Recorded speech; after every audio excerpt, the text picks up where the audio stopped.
but it just lets me rename. 1 minute to air. The So live just stream like has I- started. Yeah, I was gonna say, I'm gonna just leave and then just connect back in.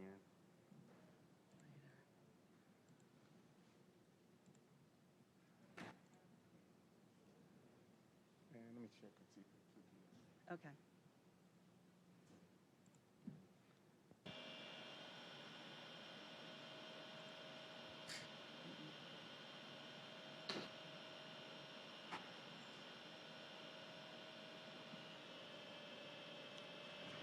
Thirty seconds.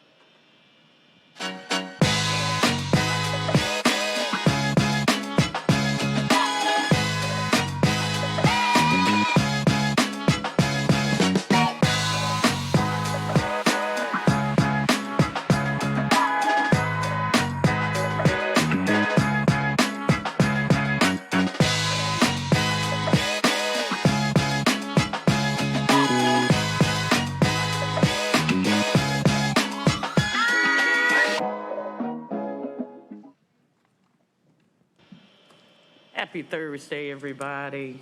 Good afternoon. We would like to call the Durham City Council work session to order for this, the 7th day of December of 2021 at 1 p.m. Was it the ninth day? Okay, y'all, I'm 2 days behind. The 9th day of December at 2021 at 1. We certainly want to welcome all of you here in attendance and those joining us remotely as well. And with that, I'm going to ask Madam Clerk if she would please call the roll. Mayor O'Neill, I am here. thank you. Mayor Pro Tem Middleton, I'm here. Councilmember Caballero, Here. Councilmember Freeman, Present. Councilmember Johnson, Here. Councilmember Williams, Here. Councilmember Reese, Here. and I'm sorry I got that out of order. I'll fix it for next time. At this time, we would also like to recognize any city council members for any announcements or comments. Councilman Reese. Thank you, Mayor O'Neill. Good afternoon, everybody. Good to see y'all. Also, congratulations to my two new colleagues, Mayor O'Neill and Councilmember Williams. This is your first work session as members sitting up on the dais, and as you already know, Recording in progress. good to hear Recording that. stopped. Oh, that's awesome. Welcome and thank you. I wanted to say, first and foremost, Mayor O'Neill, I caught a bit of your press conference yesterday, and I just want to thank you so much for initiating work to partner with Durham Tech for an academy to support our 911 workers and get more of them trained up and into the system. It's something that we desperately need as a city, and I appreciate your personal leadership on that, and also want to thank the folks at Durham Tech for working with us on that. I think it'll be really great, and I'm just so grateful. Thank you. The second announcement I wanted to make is some of you may have heard the big ruckus about statewide elections, legislative elections. A lot of stuff has been delayed. Candidate filings were halted, then restarted, then halted again. All of which is to say, I don't know anything about any of that, but I do know this is a great opportunity for every voter in Durham to go check your voter registration and make sure you are registered to vote. And so just because it was in the news, I wanted to let folks know it's very easy to do. You can call our local Board of Elections, or you can Google North Carolina State Board of Elections, and they have a little tool where you can look up your registration. Make sure you're registered to vote, that you're registered at your residence, and be prepared to exercise that right to vote whenever the Supreme Court decides that we can have elections again. Third and finally, I have an announcement that comes in two parts. The first part is me bragging on my wife a little bit, and second is more relevant to the job at hand. Earlier this week, our family-owned business acquired a company in Riga, Latvia, which is, I looked it up, it's 7 time zones, 3 flights, and about 20 hours travel time, which I think the textbook says is very far. And so, first of all, I want to say how proud I am of my wife, Dr. Laura Helms-Reese, who spearheaded the team at our company that did that. It's a huge deal. But secondly, and more relevant to my actual job, and the reason I'm making this announcement, is that that's a lot of travel, and my wife's going to be going over to Latvia and other places in Europe quite a bit over the next year and a half. And there will certainly be times when that travel conflicts with certain family obligations I have with respect to my children. We have excellent childcare, but it's never bulletproof. All of which is to say, just wanted to put my colleagues and folks in the public on notice that there may be the occasional meeting I have to be late to, leave early, or be absent from. But rest assured, I will continue to do my homework and catch up on the work that I missed and put in a full day's work and all the other time. So thank you, Madam Mayor. That's all I had today. Thank you, Councilman Reed. So glad for you and your family. Congrats to you. Are there any other comments? Councilwoman. Thank you. Good afternoon, everyone. Just real quick, two brief announcements. I don't think we will go this long, but if we are past 4 p.m., I do need to leave around 4:25, child pickup obligations. And then secondly, I wanted to bring before council a request from DOST, Durham Open Spaces and Trails, and EAB, Environmental Affairs Board. They are working with EQUA, Ellerby Creek Water Association, around a proposal to create a nature preserve with city land. And so they would like the opportunity to present their proposal at our January 6th, 2022 work session. And so I'm bringing that item forward. Both Councilmember Freeman and I have been working with those respective commissions on this item.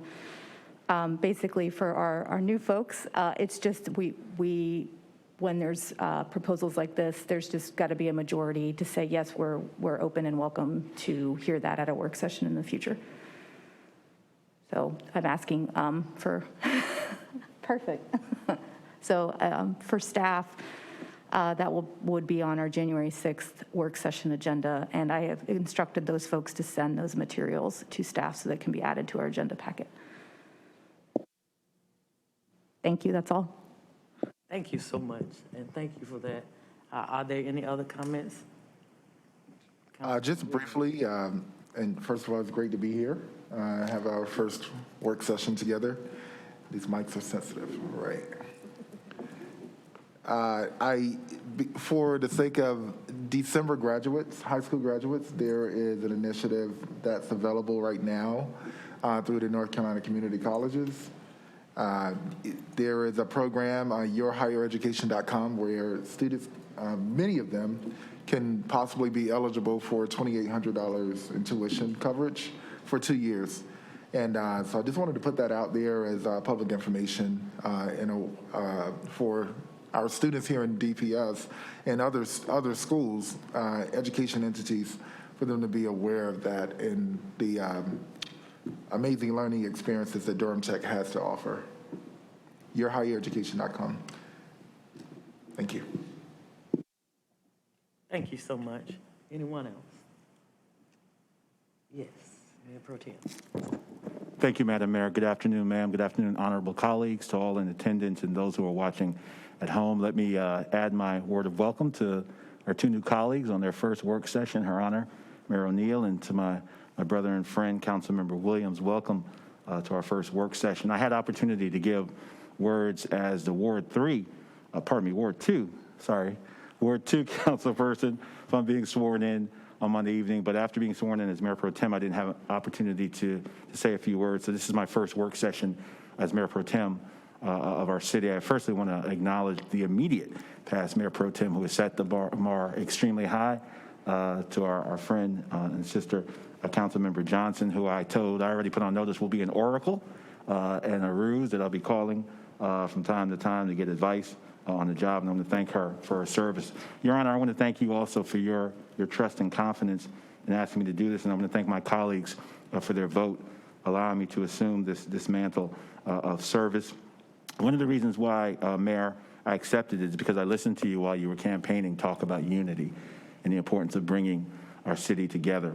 And I want to pledge to you publicly that's a mantle and a spirit that I plan on partnering with you to maintain in this chamber and in this body and in the city at all times. I think we're in a unique position to model for the city, for the nation, that we can have spirited disagreements, but we will not devolve into toxicity. We will not devolve into rancor. We will not devolve into disrespect. And that is something I pledge publicly to always safeguard and be in the vanguard of protecting. So I want to thank you for setting that tone and for agreeing to continue to build on the wonderful spirit of collegiality that's been established in this body. And I want to thank you again for allowing me to play this role. Real quickly, we know that we are concerned and we're watching numbers with regard to Omicron in the city. We're watching very closely. We know that that's going to be an issue for us as we move forward. We're a city that has not come out of a pandemic yet. So I want to just say to folk once again, if you're not vaccinated, please get vaccinated. And if you're eligible to get boosted, please get boosted. It's important as the holidays are upon us and we're coming more indoors. We know that the possibility of infection, because we're all closer together during this holiday season, goes up. But our best line of defense is to be vaccinated and to continue with masking. Finally, I just want to say happy holidays to everyone. Had a wonderful celebration in our CCB Plaza with a wonderful Hanukkah celebration last week with the candle lighting. I want to thank all who showed up there. Happy Kwanzaa, Merry Christmas, Happy Hanukkah to all of our residents and citizens as we get ready to go into this season of light. And may the light always defeat the darkness. Thank you, Madam Mayor. Thank you, Mr. Mayor Pro Tem. Anyone else? I just want to give a few updates on the journey over the last 2 days. I've been calling it drinking water from a fire hose, but I'm at peace about it. But I'm very deliberate in how I'm trying to approach this very new and very important position. And I do have to give thanks first to our city clerk. I've been in her school. She is a great teacher. All of the things that I'm doing today in running this meeting, she has gone over those things with me, even giving me the wording and the script. So I just want to publicly acknowledge that I think I may have passed her class. And so that's been great. We had a brief tour this morning. Councilman Williams and I had a brief tour this morning of City Hall. I saw some places that I'd never seen before. And you know, this building has been here a long time, so we were able to meet a lot of the great new employees who went by the city attorney's office, met some of her very capable staff. I also had a meeting on yesterday with our city manager and her assistant and her chief of staff, and that was a great meeting as well. So we are learning a lot and glad about it. The one thing that, you know, I've known what dysfunction looks like in an organization, and I can assure the people of Durham that you have an A organization. We just need to add the plus. And I would like for us to start off at least by thanking all of our city employees for a job well done. Well done. So we will go back in training tomorrow for a full Recording day. in progress. And then we will continue our training. I think we'll be trained at the Institute of Government in the next coming week. So we are enjoying ourselves, but you will see us sort of defer some things until we get our minds and spirits around what we're called to do. I will not make decisions in a vacuum. I try to be as knowledgeable as I can, so you may see that happening until Councilman Williams and I can at least go to school and at least have an opportunity to visit some of the other spaces where our city employees are. We're planning to have some tours in upcoming weeks, so we are primed and ready to go. I just ask that you give us grace and patience, and not only that, for all new employees who are coming into this arena. We all know there's a learning curve. I give kudos to our new police chief, she has the additional task of moving into Durham.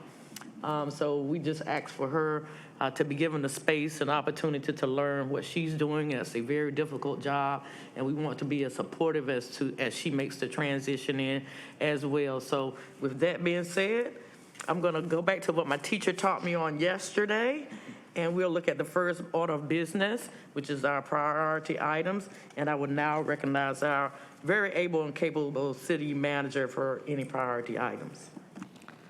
Thank you, Madam Mayor, Mr. Mayor Pro Tem, and members of the Durham City Council. I do have a few priority items for you today. I have agenda item number 15, which is the professional engineering services contract with Brown and Caldwell, Inc. for the Western Intake Partnership Environmental Permitting Project. The administration is asking that this item be referred back to the administration for further work. Agenda item number 16, professional engineering services contract with CDM Smith, Inc. for the Western Intake Partnership Regional Water Treatment Facility preliminary engineering project. We're also requesting that this item be referred back to the administration. Agenda item number 26, Rebecca Ponce de Leon. Attachment number 2 was added to include the department's response. And agenda item number 27, a zoning map change, 518 Martin Luther King Jr. Parkway.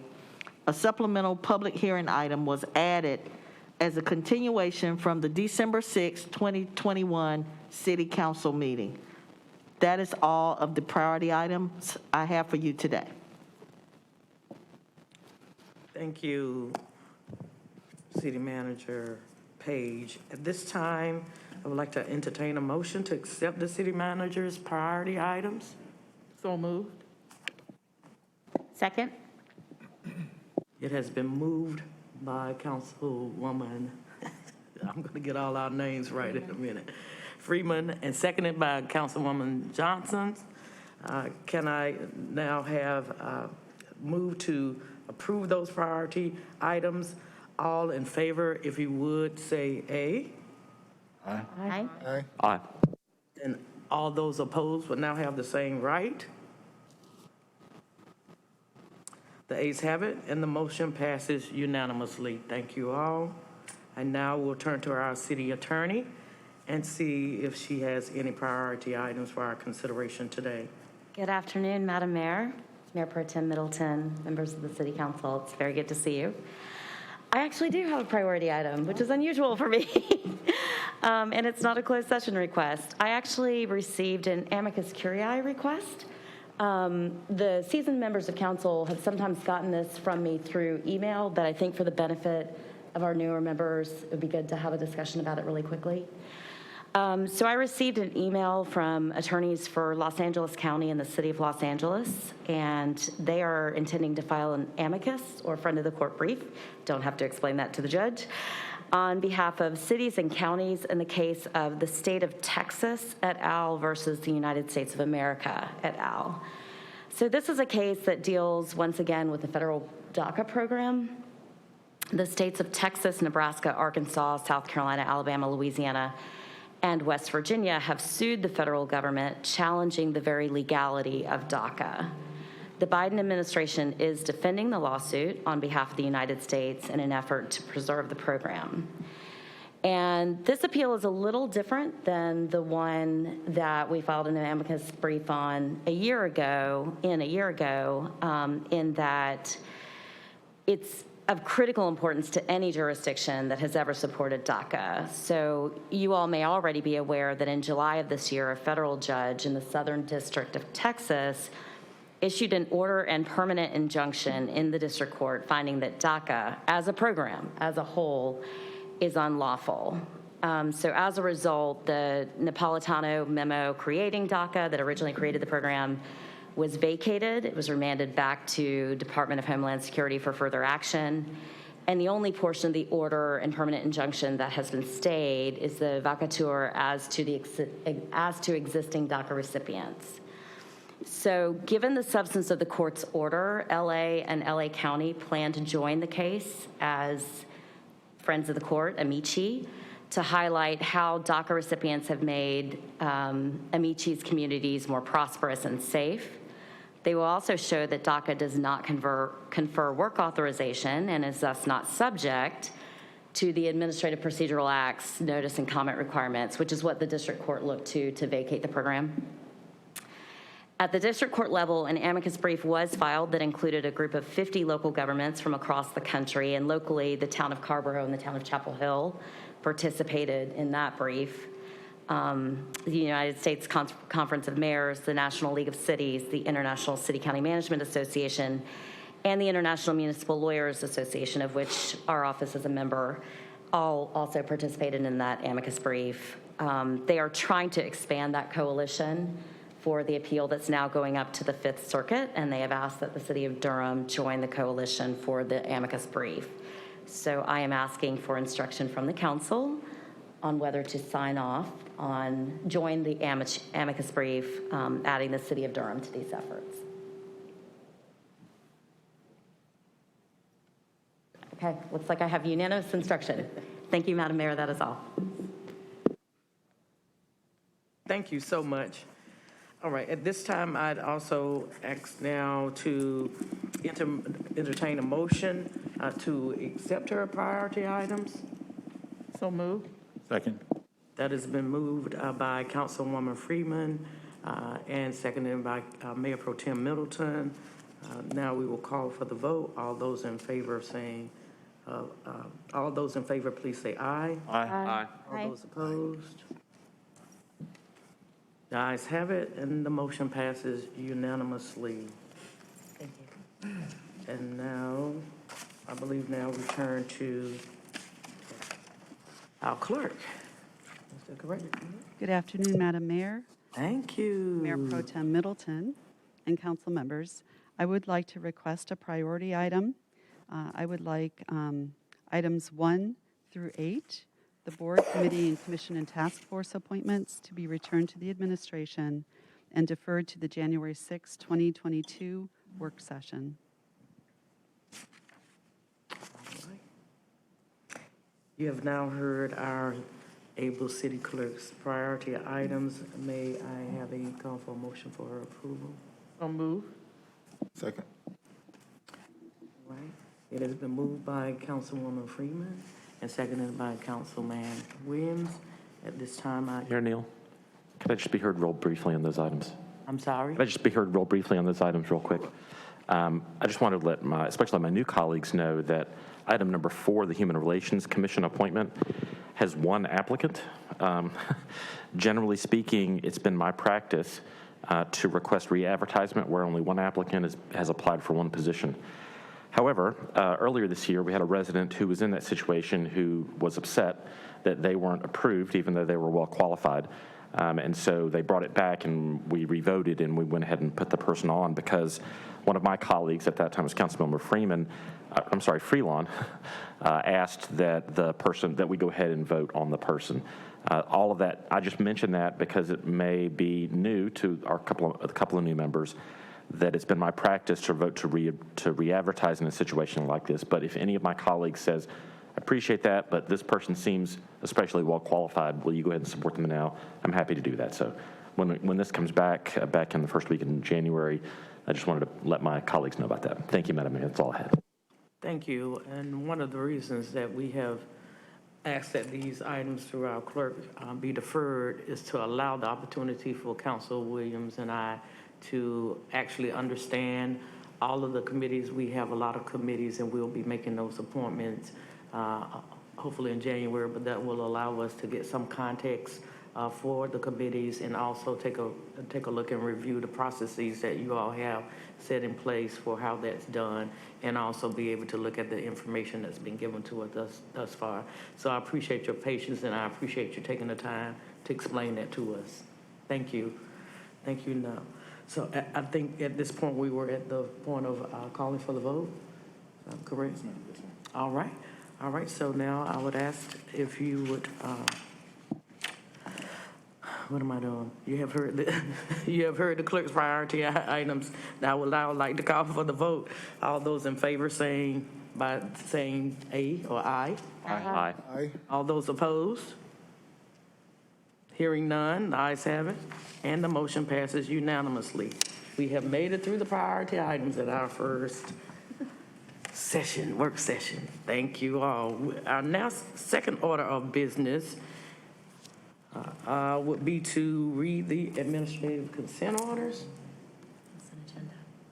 which is the consent agenda. Okay, so let's.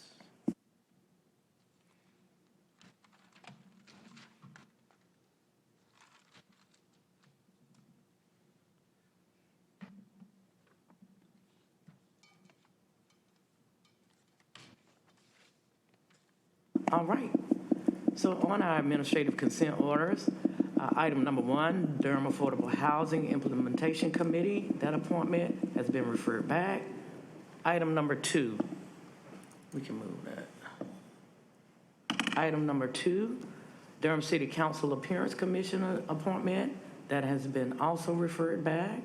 Item number 3, Durham Homeless Services Advisory Committee appointment. That has also been referred back. Item number 4, the Human Relations Commission appointment. That item is also referred back. Item number 5, the Mayor's Council for Women appointment. That item would also be referred back. Item number 6, the Participatory Budgeting Steering Committee appointment.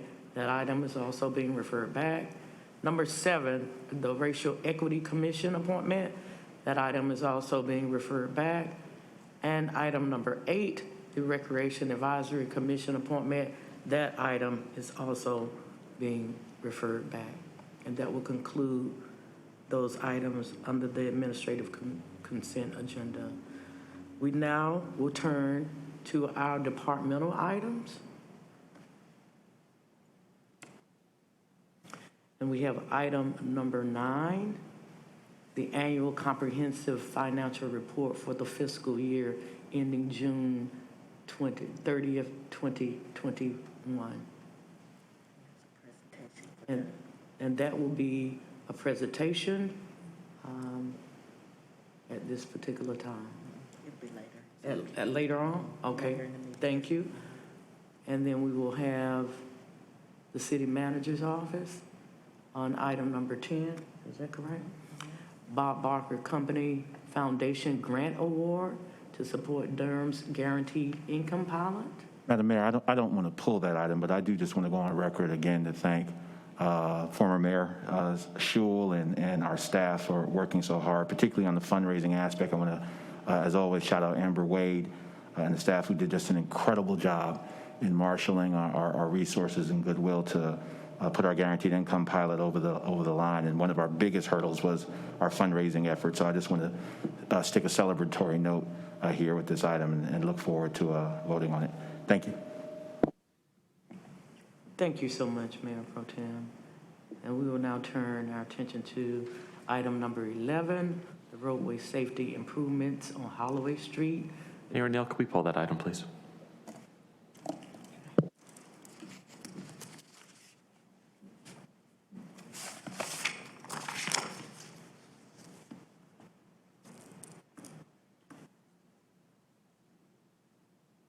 All right. Item number 12, the award of construction contract to Classic Protective Coatings, Inc. for the 2021 water tank maintenance project. Madam Mayor, would you pull that, please?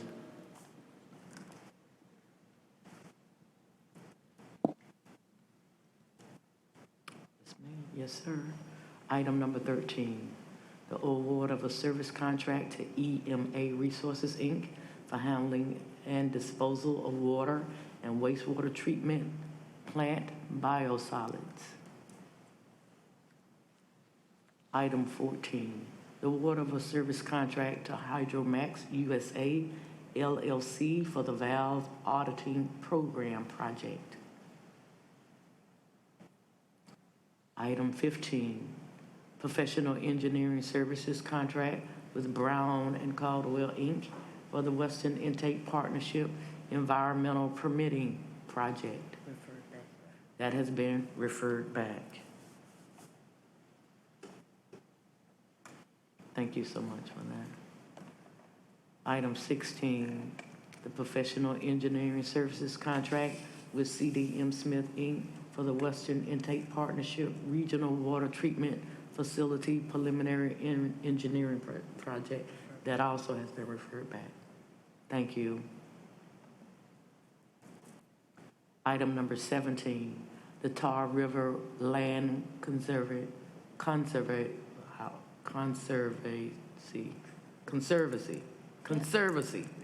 Is it? Okay, you all know I have braces under here, right? So there are some things that are not going to come out quite right. Bombrick Naus Farm Watershed Protection Project, authorization to fund. the Triangle, number 18, the Triangle Land Conservancy. Did I pronounce it right that time? Yes. Thank you. Yay, I'm learning my lesson. Terry Road Farm Watershed Protection Project, authorization to fund.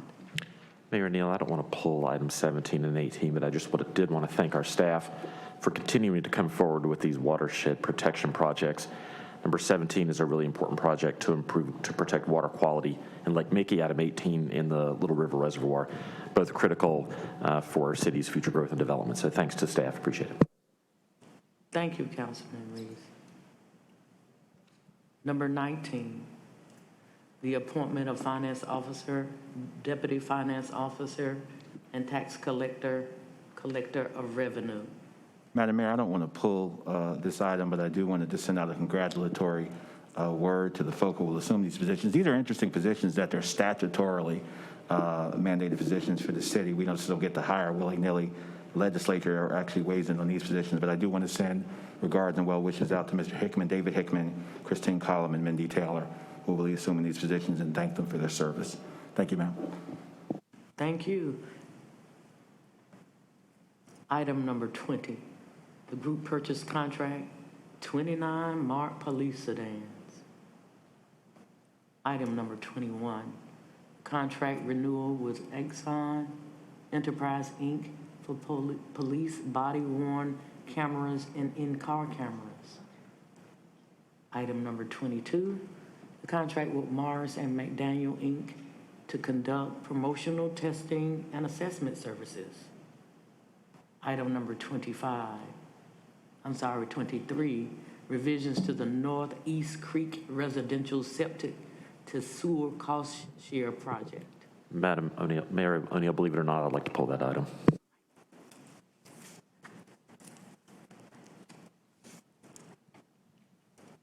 And that concludes. I'm sorry.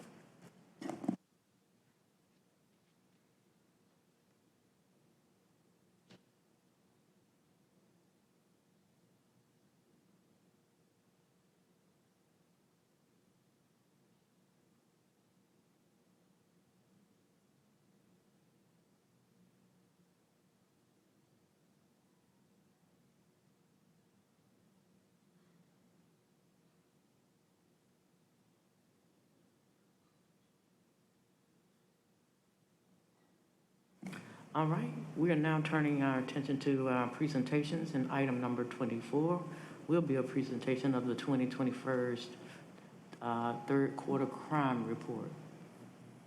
And then we will turn our attention to our citizens' matters.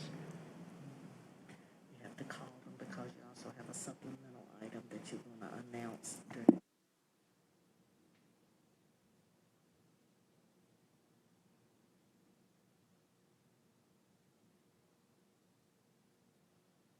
Our citizens' matters are as follows.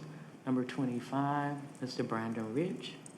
Number 26, Ms. Rebecca Ponce de Leon.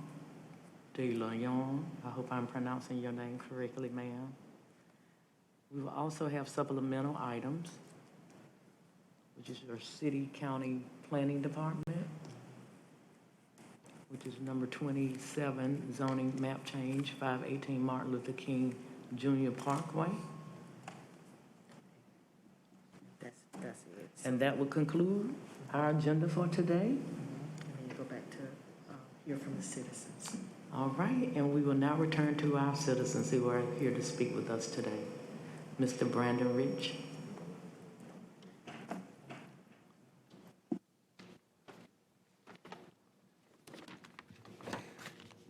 Good afternoon. And Mr. Rich, you will have 3 minutes to address the council. Thank you so much for being here. Thank you. 4 weeks ago, on November 10th, I was throwing a large bathroom mirror into a dumpster. To my horror, the mirror shattered as I placed it inside the dumpster. A large piece of glass ripped through about 5 inches of skin and muscle in the crease of my arm. I immediately took off my shirt and wrapped it with pressure, and I called 911. While the phone rang, I raced inside my house to get a clean shirt to wrap my wound. I waited 47.8 seconds for 911 to answer.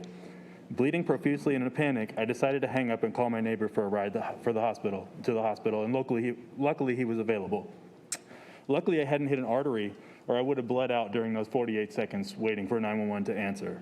Even more shocking than seeing the inside of my arm and puddles of blood at my house was the fact that 911 did not answer my call in almost a minute. I thought 911 was for life or death emergencies, yet our current system has people waiting almost an entire minute in the middle of a Wednesday afternoon. I felt like my city and elected leaders have failed me, and I think about the thousands of others who have put in this situation with even more life-threatening situations than me, just because of Durham's complete failure to fill a significant portion of 911 operator positions for over a year now. In this past November alone, 4,052 calls to 911 were not answered within 10 seconds. This is a disgrace. Durham's 911 operator turnover rate in the last 12 months was 36.6, meaning about 1 in 3 operators quit their jobs in the last year. According to CBS 17, in May 2021, about 43% of Durham's call-taking positions were unfilled. As of November, that number has only dropped to 39%. We pay 911 operators in Durham just above $38,000 per year, or about $18 per hour. Many cashier jobs at grocery stores and big box stores will pay $18 an hour, the same rate that Durham pays the people we rely on to save us in life or death situations. 911 operators need to be paid a professional salary now. $38,000 per year is not a professional salary of people that we rely on for life or death situations. City Councilman Middleton told CBS, as far as compensation goes, Durham is doing pretty well. We have to stop with this complacency. This is a serious emergency service infrastructure issue. How dare we give up on paying these people, hardworking 911 operators what they're worth? We can and must do better. The bar must be set higher than $2,000 to $3,000 more than neighboring cities and counties. Council Middleton goes on to say that when we spoke to 911 call takers, money is not the thing. It's emotional support and doing things to increase morale. According to CBS, the Durham Emergency Communications Center sent an email to employees encouraging them to, quote, open up about the challenges of their job so they could make improvements where needed. It seems this is the only thing they've done to address the issue of environment. Last week, I spoke with Randy Beeman, Director of Emergency Communications of Durham. He did not mention any efforts to address emotional support, morale, or turnover. However, I did learn 911 call takers are required to work at least 10 hours of overtime each month. Clearly, Durham's efforts to address the issue of poor 911 response has been a complete failure. 1 out of 3 operators quit in the last 12 months. We've only closed job vacancies 4% in the last 8 months. We must increase funding, and we must improve working conditions. Let's stop the political rhetoric like Durham is doing pretty well and money's not a thing. People's lives are at stake. We need Mr. Rich, radical change. we thank you so much for your time today, sir. Thank you. Thank you so much.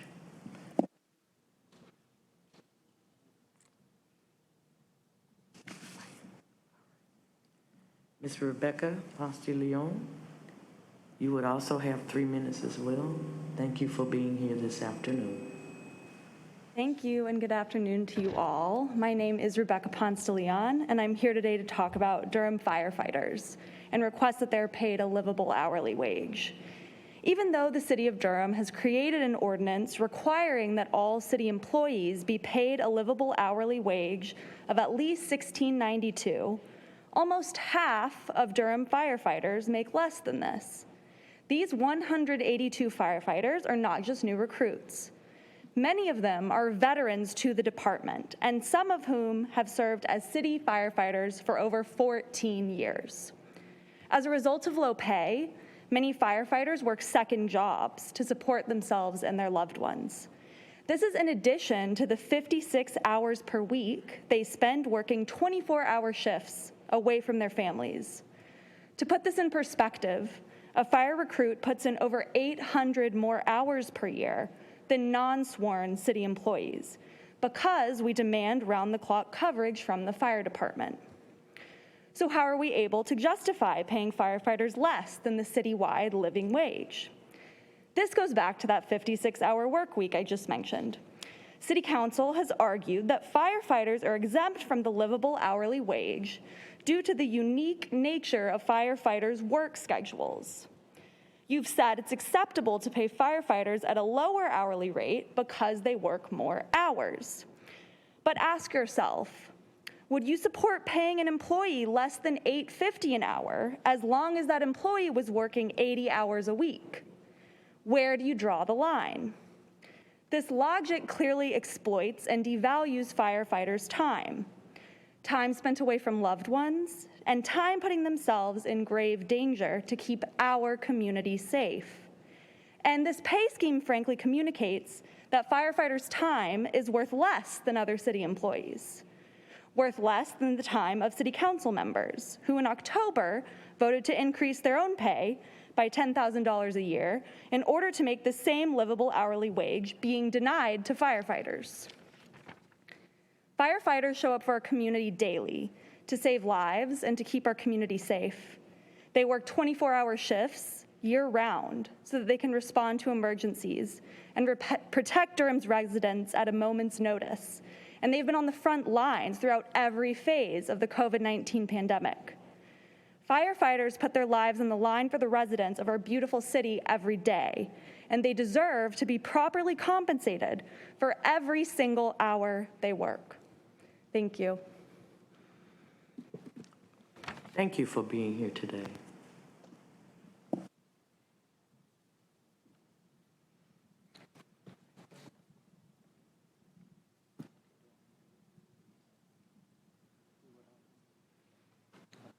All right, let us now review the pulled items just to make sure that I have the same. I have number 11 pulled by Councilman Reese, item number 12 pulled by Councilman Middleton, and item number 23. Okay. All right. And we will now return to item 11, if that is, we all agree with those pulled items? That's what I have, Madam Mayor. Thank you. We will return to item 11 at this point.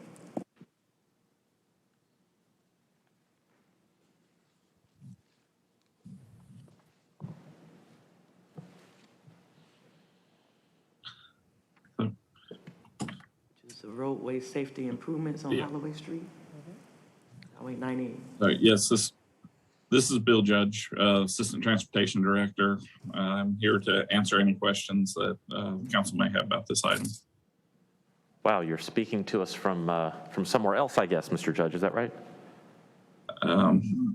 Awesome. Okay, so great. Thank you for being here to talk about this item. Mr. Judge, how did this particular project come about? I will admit that this seems kind of unusual to me. Does it seem unusual to you that this kind of project would come up in this way? So, yes, typically this process would normally go through our normal capital improvement process and through the annual budget adoption. There was an opportunity here where NCDOT is pursuing some spot safety funding for this improvement. And in order to meet that deadline, they requested that we go ahead and bring an item forward so that they can be assured that the city would be willing to participate in order to get that funding on their end, that they'll need the city to contribute about 1/3 of the project cost, or $500,000. So NCDOT just had an idea and came to talk to us about it? So, well, the city and NCDOT jointly had identified this safety issue at this location based on crash history. And we jointly developed the solution for providing the left turn lane. They did a cost estimate. They have separate funding outside the for safety improvements that goes through a separate process. The next deadline for applying is essentially the end of December. So they need it basically in order to qualify for that funding. They estimated that the city would need to contribute about 1/3 of it in order for it to score high enough in order to receive the rest of the funding. Well, that's good to know, but I guess I'm still stuck on was the city looking at crash data and realized this intersection was a problem and went to the state and said, hey, we got to do something? Did the state look at crash data and then come to the city? And I guess the reason I'm getting at this is I can think of lots of places in Durham that are state roads or the intersection of state and city roads, as I think this is, that can use safety improvements. And if this is a thing that can happen, it's a thing that ought to be happening more often. That's why I'm not just being a jerk. I'm trying to understand, like, how did this happen? We have a monthly meeting with our counterparts at NCDOT where we review safety locations. I don't remember who first identified it, whether it was the state or the city as a potential problem, but we completed an accident or crash analysis of the crashes and determined, that there was a crash pattern and developed the solution jointly. Well, that's fantastic. I did not know that happened. This is great to hear. If I have other ideas of other places like this that need safety improvements, I'll be sure to let you know so you can maybe bring this up in future meetings. Can you talk to me about the rationale for the cost sharing amount here? Why did we settle on a third for the city? That was with some assistance from NCDOT where they did a cost benefit analysis, knowing historically what what that threshold is for projects being funded with the spot safety funding. Based on that, they sort of back calculated that if the city were to contribute about a third, it would likely be funded. So are you saying that the spot safety program is a competitive funding system and that the more that a local government contributes to a particular project, the likelier that the outcome of the process will be funding for that, state funding for that project? Unfortunately, yes, it is a competitive process. The local contribution just helps to reduce the state cost. So obviously that then increased the benefit cost. Obviously, if there were, unfortunately, a even greater crash pattern or history where the benefits would be even greater, then likely they would not be looking for a city contribution, that they could fund it independently. Oh, well, that's kind of interesting. The staff memo mentioned that there was an affordable housing project on the north side of this intersection at Lynn Road. Is that do you know if that's the Trails at Twin Lakes project? Or you might not know what that is. It is. Okay. It's that project. Great. Okay. Madam Mayor, that's all I had on this item. Thank you so much, Councilman Reese. That was helpful to me as well, so thank you. We'll now move to board item number 12. Thank you, Madam Mayor. I pulled this item. Is Mr. Marone, is Jerry Marone? Yeah. Good afternoon, Mayor, City Council members. This is Vicki Westbrook, Assistant Director in Department of Water Management, and Mr. Marone is available as well. Good afternoon, Vicki. Thank you so much. I appreciate you being here. Is there a representative from Classic Protective Coatings with us? No, sir. We did not ask them to be present today. Okay. Why didn't we ask them to be present? I believe. Yeah. Go ahead, Jerry. Okay. In the somewhat recent past, with the advent of doing these virtually, we were asked to just bring the questions from council to any contractors or consultants that might be awarded a project, but that they did not necessarily need to attend, and that we would pass on any questions or concerns to them. And I know now that y'all are not virtual, I didn't know that there would be a change in that procedure, but if there is, we can recontinue what we had going before we went almost all virtual. I would imagine that being virtual will actually make attendance easier for folk. But with that being said, I do have some questions about the diversity of their workforce. So I don't know that you'd be prepared to answer on their behalf, but you can convey to them that Mayor Pro Tem Middleton had some questions, and I'll call them questions. I won't characterize them as concerns for them, but questions, but I want to give them an opportunity to respond, and then it might turn into a concern based upon the responses. But at this point, it's questions about some of their employee statistics. But if they're not here, Madam Mayor, I'll defer and just wait. And perhaps I'll shoot you an email, Mr. Marone and Ms. Westbrook. So, Mr. Middleton, would you like for us to get the information directly to you before, within the next couple of days, so you can evaluate that. We do have the information on the other company whose statistics were, they are a much smaller company and did not have even that broad of a diversity as the company that was selected. Right. Well, I don't want to give you tasks that are, I don't want to give you this busy work because some of these questions are rather pointed and they'd probably be in a better position to answer questions about their managerial culture and their corporate culture. I don't, I can see the numbers. I just need to know the story behind the numbers, so that probably would fall to them. But I'll follow up with you with an email and perhaps we can contact them and get some responses directly from Classic Protective Coatings. Okay. Thank you. Yes, sir. Thank you. And be advised, moving forward, we are doing hybrid virtual and in person going forward. So thank you. Thank you, Madam Mayor. Thank you. Thank you. Thank you, Mayor Pro Tem. We will now turn our attention to item number 23. I'm sorry, Madam Mayor, could I make one comment about that last item? Sure. Just for our staff. I didn't completely understand either the rationale behind folks not appearing when we were virtual. I think it would be good to, in general, have the folks who are being considered for contracts available either virtually or in person. And I'm a little bit worried about, these contracts usually go through even when we're not thrilled with the diversity statistics or we have concerns about their use of minority or women-owned firms, but we generally have the opportunity to ask them questions, learn about their hiring practices, their recruiting practices, encourage them to participate in city programs like the youth internship program. And that conversation with us is not always, I imagine that the representatives might sometimes find that uncomfortable, but I think that it's important. And so I don't want our policies to encourage them to not participate in that process. So just for our staff,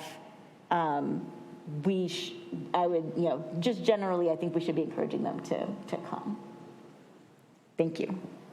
Thank you for that. Appreciate that. So thank you, Madam Mayor. And council members, we, have had a mixed practice of inviting our contractors who we are about to propose. Sometimes we evaluate whether or not questions may come up and whether or not they might not come up. Sometimes we have had them there, sometimes we have not. But I do understand that in this virtual environment is much easier if there's a question of whether or not this body might want to inquire because of what they see in the agenda, that we ask them to be available for those questions. And I will make sure that we incorporate that into our operations on our side. Thank you so much. Can we encourage them to be available via Zoom so that we're not encouraging folks to show up in person, especially with climbing COVID numbers?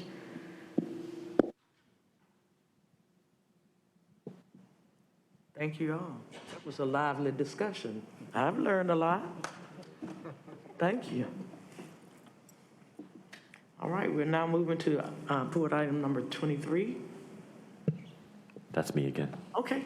Thank you, Councilman. While we get staff on the line, I just wanted to say, as I did when we first saw this item back in June, that this is a fantastic program that encourages folks who live in the Northeast Creek area to convert from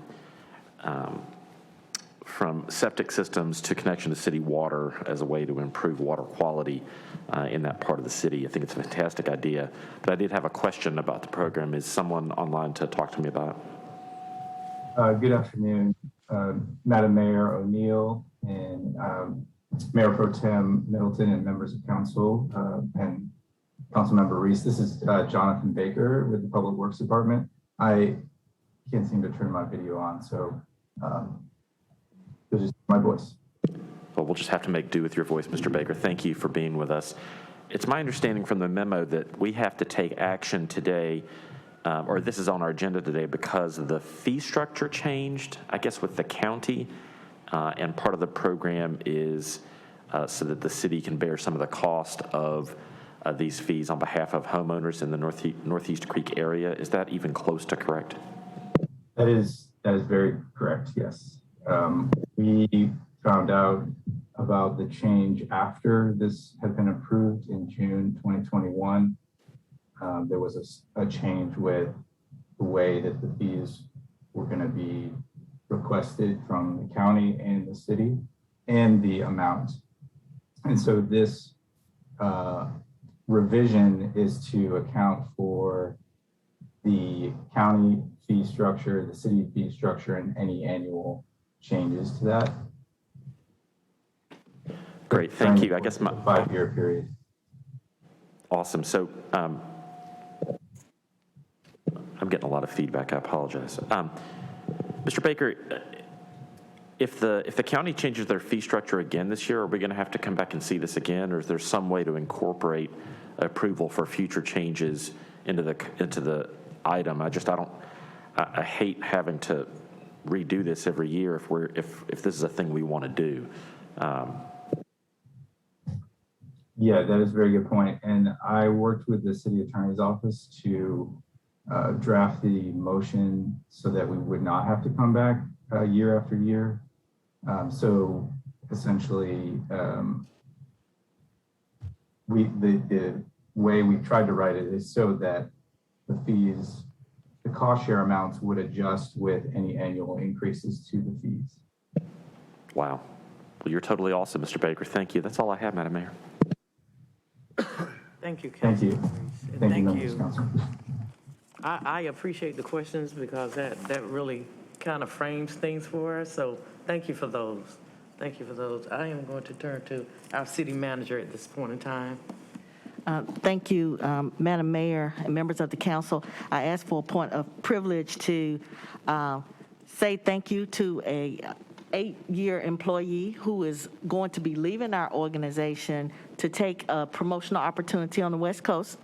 Her name is Regina Youngblood, and she is here with us virtually. She's on vacation, but she's joined us, according to Ms. Wallace. And I would like to publicly thank Regina for the great service that she has provided to this organization, as well as to the community that we serve. I wish her extreme success in her new position as an assistant city manager in another community. And I hope that she is on the line so she can come on and say a few words at this time.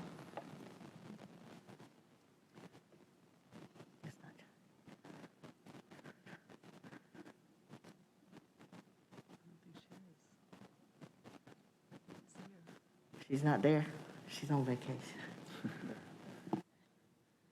Good afternoon, Madam Mayor, Mayor Pro Tem Middleton. I'm on the phone with Technology Solutions to get Carmisha Wallace, City Manager's office, to get video for our speakers today. Regina actually was in the meeting. I think she had to leave to take a departmental photo, but hopefully we will be able to recognize her before the meeting concludes. We certainly will. Thank you. Thank you. Thank you. Now we turn to our presentations. Yep. All right. Okay, and we're going to start with number 9. We start at number 9, the annual comprehensive financial report for the fiscal year ending June 30th, 2021. And we will recognize Ms. Brewington, Dr. Brewington, I believe, yes, who we met on yesterday, the day before yesterday. Thank you so much. I'm fascinated by your job. Good afternoon, Madam Mayor O'Neill, Mr. Mayor Pro Tem Middleton, and council members. I am Jermaine Brewington, Director of the Audit Services Department. Again, I apologize that you can't see me. We've been told that our video has been deactivated, so bear with us. But I would like to introduce to you Ms. April Adams, a partner with Cherry Beckert LLP, our external auditors. Ms. Adams will give you right now a brief discussion instead of a presentation on the summary of the city's annual comprehensive financial report. I do believe one of the attachments for this agenda item was a copy of their presentation. So, okay, right now it says start my video. Okay, awesome. So now I think, Ms. Adams, you should be able to give your presentation. So what I would like to do is turn the presentation over to Ms. Adams. Thank you.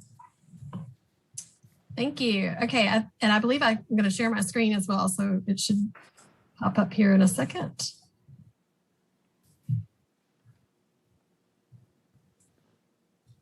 Can you guys see the presentation? Yes. Well, sorry, I was trying to get it to where I could see it as well. Okay, so good afternoon. Yeah, it's my pleasure to be here to deliver the results of the June 30th, 2020 audit. What I'd like to cover with you today is just to remind you or let you know what the role of the external auditor is versus Jermaine's role. Give you the key highlights and results of the audit. I'd also like to inform you what we do when it comes to internal controls, identify for you what the significant audit areas are. Then I've got a couple of financial results that I pulled from the financial statements. And then I've got a summary, a quick summary of what you should take away, and then I'll be glad to take any questions or comments. Okay, so the role of the external auditor. We perform your audit in accordance with the generally accepted auditing standards as well as the government auditing standards. Those standards require that we plan and perform your audit or procedures to obtain reasonable assurance that your financial statements are free from material misstatement. And basically what that means is that we perform what we call a risk-based audit. And that means that we're focusing our procedures on where we deem as your auditors the financial statements to be most at risk or most susceptible to being materially misstated. That also means that we don't test every single transaction that happens throughout the year. Once we've finished all of our procedures, we are required to express an opinion on the financial statements. And in fact, we issue 4 separate opinions as relates to the city's financial statement audit. And so the first one is for the generally accepted auditing standards. We also issue what's called a yellow book opinion. That's the opinion on using the governmental auditing standards. And then the last 2 opinions are related to all the state and federal dollars that the city administers throughout the year. And then finally, the audit standards require us to communicate certain things to you as a board that may have come about during the audit or that we need to make you aware of related to the audit. And so we do that in 2 ways. One is this presentation today, as well as a letter that accompanies your financial statements. So the types of things that we are communicating to you are if there were significant changes in accounting policies, we identify the significant estimates that exist in your financial statements. And then lastly, we identify, well, it's not last, there's lots of things in the letter, but the thing I'm pointing out as significant to you would be any journal entries that were identified as a result of the audit. Okay, so for the highlights, the results of the audit, I'm happy to report that all 4 of those opinions that we issued are what we call unmodified opinions. Those are also known as clean opinions. Those are the highest level of assurance that we can give you as a firm that your financial statements are free from material misstatement as well as in compliance. And the compliance is over those federal and state dollars that you're administering. So that's the best results that you can get when it comes to audit opinions. We did issue 1 significant deficiency related to some cutoff issues related to accounts payable at year end and accounts receivable, as well as the preparation of the CFA, which is the schedule of expenditures of federal and state awards. There was a correction noted by us during the audit. And so that resulted in a deficiency. Management is working on a solution looking at the controls to see how they can strengthen them to prevent those types of errors in the future. For single audit, as I mentioned, the single audit covers the federal and state dollars that are administered and the testing we do related to that. I'm happy to report that we did not have any findings related to all of that testing. And then SAS 114, this is that required communications to use the government that we're required to inform you about. There were no significant changes in accounting policies. The estimates within your financial statements are your allowance for doubtful accounts, your depreciation, which is based on an estimate of the how long the asset will be put in service, or their life, we call it the life of the asset. And then the other big estimates in your financial statements are your pension for your employees and your health and benefits that are available to them once they retire, called OPEB. And then the other thing I wanted to point out in the letter is that we did have 2 corrected misstatements. And so those are journal entries that we proposed as a result of the audit that ties in with the significant deficiency. And so because we found those, it indicated to us that there was a control issue or deficiency related to cutoff. And so those 2 go hand in hand. There were no past adjustments, and what that means is that there's a level of materiality that we consider, and so there were no adjustments that were completely immaterial, but not so material that we would need to post them, that we would still want to make you aware of. And so there weren't any of those types of past adjustments. And then the last matter is just to just let you know that as a part of our contract and our proposal, when we proposed to perform the audit procedures, we did commit to using a minority firm as a part of our contract. And so we did use Claude Bogues for 1% of the work. And we did do that as a part of the audit. So we just wanted to confirm and report back to you that we did that. Okay, so for internal controls. So we don't opine on internal controls, but we do and are required to do quite a bit of work for internal controls. And so I just wanted to give you an idea of what we do and how we review internal controls, and ultimately what we report. And so what we do is we identify what we deem to be the significant audit areas, or significant cycles, I'm sorry. And those are the types of things of how does the city take in cash? How does the city pay vendors or make payments on things? How does cash get dispersed? Payroll is also a significant cycle, as well as the grants. How does the grant income come in and get expensed and recorded? And then lastly, the financial close and reporting. So what that means is, how does all the data that gets captured in your financial system ultimately get created and put into get into the system and then get into the financial statements themselves correctly. And so we look at the controls around that as well. What we do is get all the policies and procedures and take a walkthrough of one transaction from its initiation and walk it all the way through how it gets recorded in the system, as well as reported in those financial statements for each one of those cycles. Sometimes during an audit, we can decide whether to test some controls and actually rely upon the operating effectiveness of those controls as part of our assurance and part of our procedures over different audit areas. And so we do that related to the OPEB. Again, that's your health insurance for your retirees, the estimate of what that costs in the future, your LEOSA, which is your separation allowance or pension benefits for your law enforcement officers, and then the elders, which is your pension for all the local government employees of the city. And then on a rotational basis, we test the controls over cash disbursements and payroll. The journal entries is an area where the audit standards require us to take a data dump of all journal entries that happen throughout the year and mine it looking for unusual transactions. And so we do that, and we pull a sample looking for and asking for the supporting documentation, looking at the accounts used, looking at the approval process and whether the entry itself makes sense to have been made. And then last, for internal controls, we do take a look at the information technology and what are the controls around the financial system itself. Is it protected by use of passwords? Is it physically protected? And all the things that go with that. And so we ask some questions to ensure that the system's got some general computer controls. Okay, so significant audit areas. As I mentioned, we do that risk-based audit. And so we are focusing our procedures in on where we think the financial statements are most likely to be materially misstated.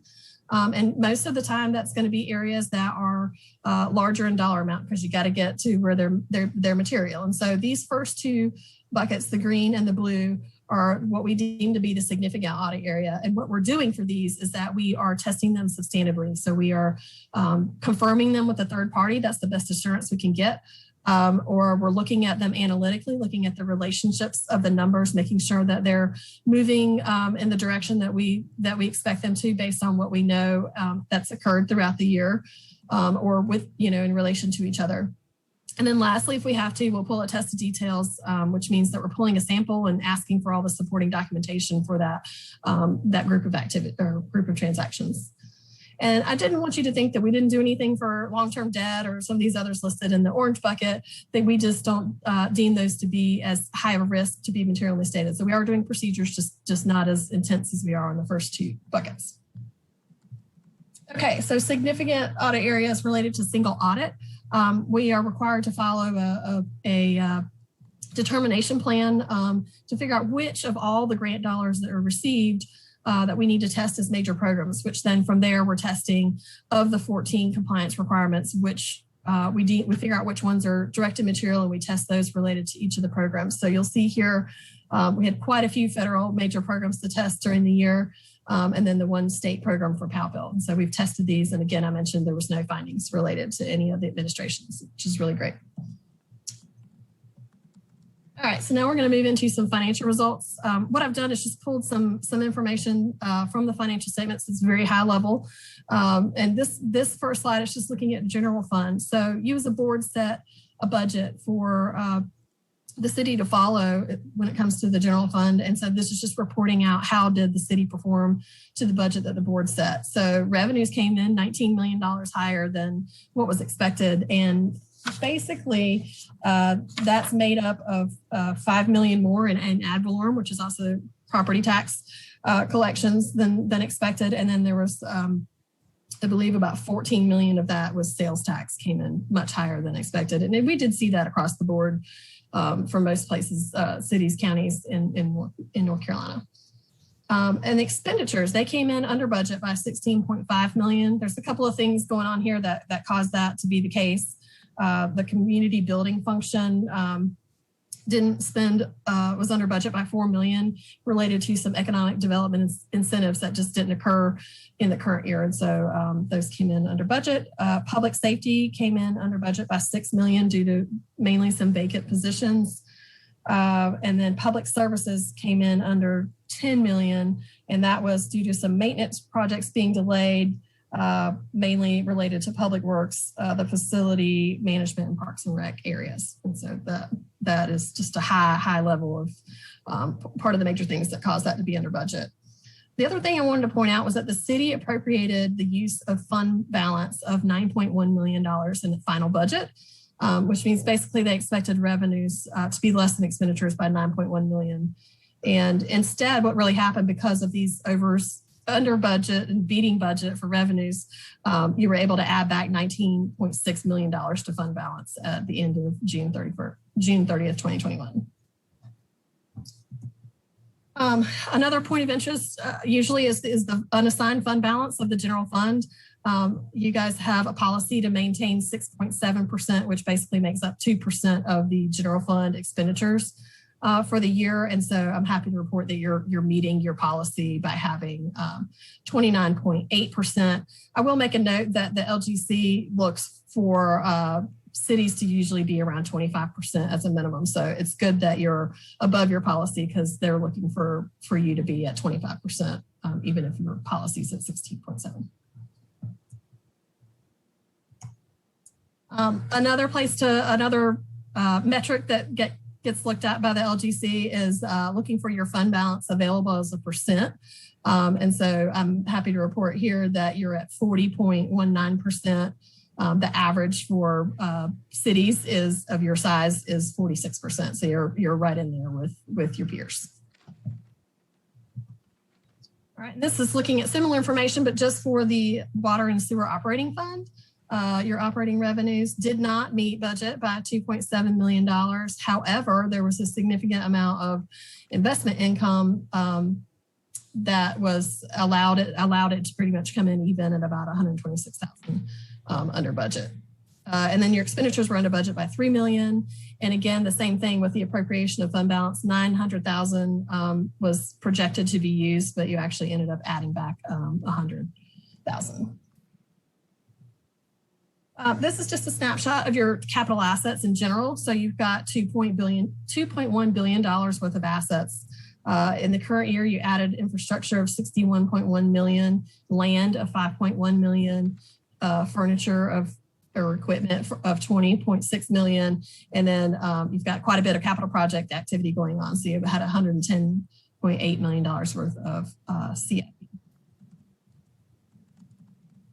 And then this is just looking at a snapshot of the long-term debt of the city. You've got $926.7 million worth of debt, including your retirement benefits. So you've got GO bonds, which are general obligation bonds, of $80.5 million, limited obligation bonds of $190.5 million, revenue bonds of $312.8, installment financing, which are just your typical kind of bank loans, of $22.5 million, and then your total of your OPEB and pension and all the retiree kind of benefits is $279.4 million.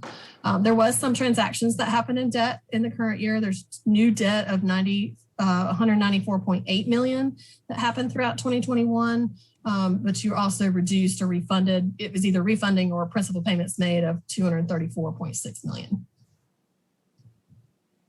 Okay, so in summary, here's what you should take away from the presentation. The city received clean opinions. All 4 were clean. There were 3 corrected misstatements, 1 significant deficiency. However, there are really good internal controls in place that are capturing all the financial activity of the city. And this is just my chance to thank management for providing everything that we needed as a part of the audit. It is kind of a relentless ask for about 5 months of information that we're asking to get the audit accomplished. So we just really appreciate being made a priority and getting the information to us to get you a report on time. And now I'll be glad to take any questions or comments.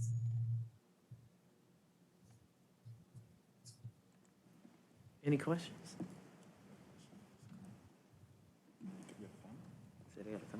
You may. No question, just a comment. I just want to appreciate,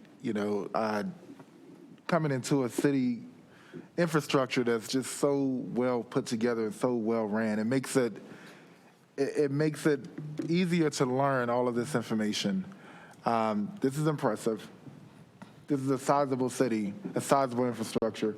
And I've seen many audits and many audits and budgets. This is quite impressive, and I just want to thank what we're walking into, staff, for doing such an amazing job.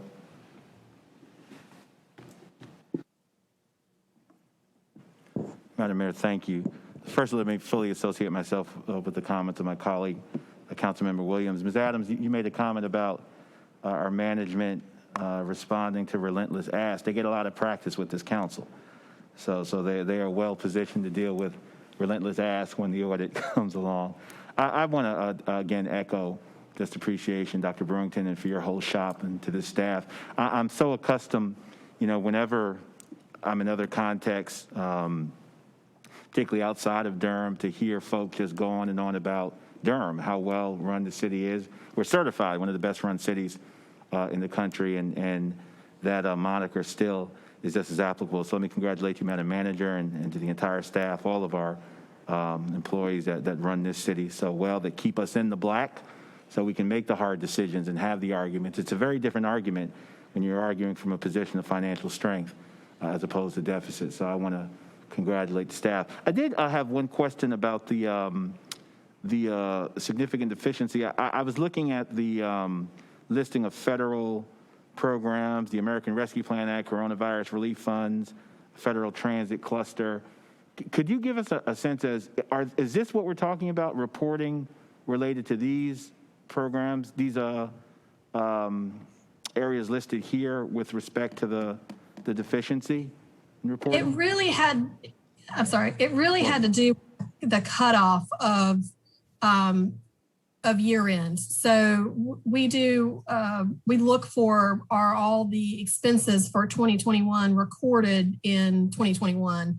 And we ran into one expense that happened after year end that didn't get added back to 2021 when it should have been. Mm-hmm. So there was that issue. There was an issue with on the other side of receivables, we were missing a revenue that should have been accrued. I'm sorry, it was a revenue that was recorded that should have been a liability, meaning you hadn't quite completed the earnings process for it yet. Those were the misstatements. And I say that was related to a grant, but it wasn't really the administration of the grant. It was just the recording of the revenue at the right time. Gotcha. So everything I said at the beginning, let me just underscore. You guys are great. Thank you for a great job. Thank you, Madam Mayor. Any other comments?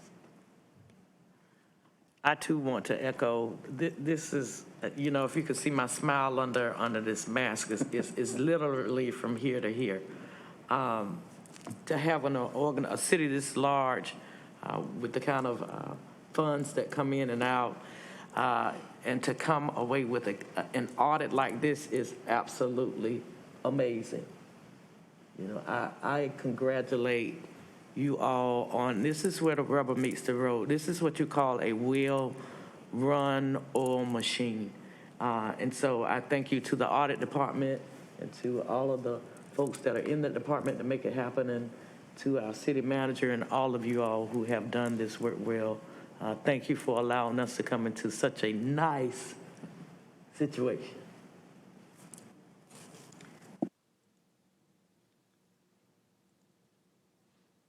And now we're going to turn back to Ms. Youngblood. She's here now. Oh.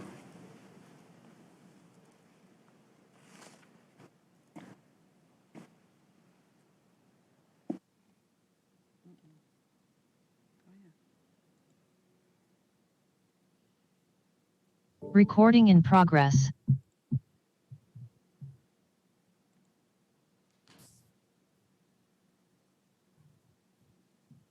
They are back. Madam Mayor, are you guys able to hear me?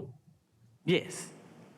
Okay, you disappeared for a minute. I just wanted to say I hope the comments from council are complete, but I just wanted to acknowledge the finance department, because Dave Hickman, Christine Collum, and that team were just instrumental. We're the project managers of the audit, but Dave Hickman and his team actually did the work. And so I couldn't leave this meeting without acknowledging their work in this process. Thank you so much. Thank you. Thank you. And I think you for your presentation and for your hard work along with your staff. I think that will conclude this presentation, but I do believe we're returning back to Ms. Youngblood, who is leaving us, so we'll give them a second to try to get her on. I think they said she was driving at this point, so give her a second.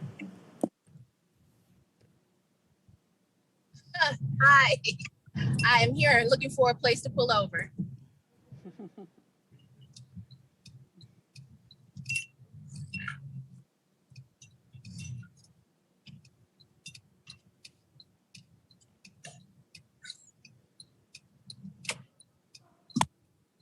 Good afternoon.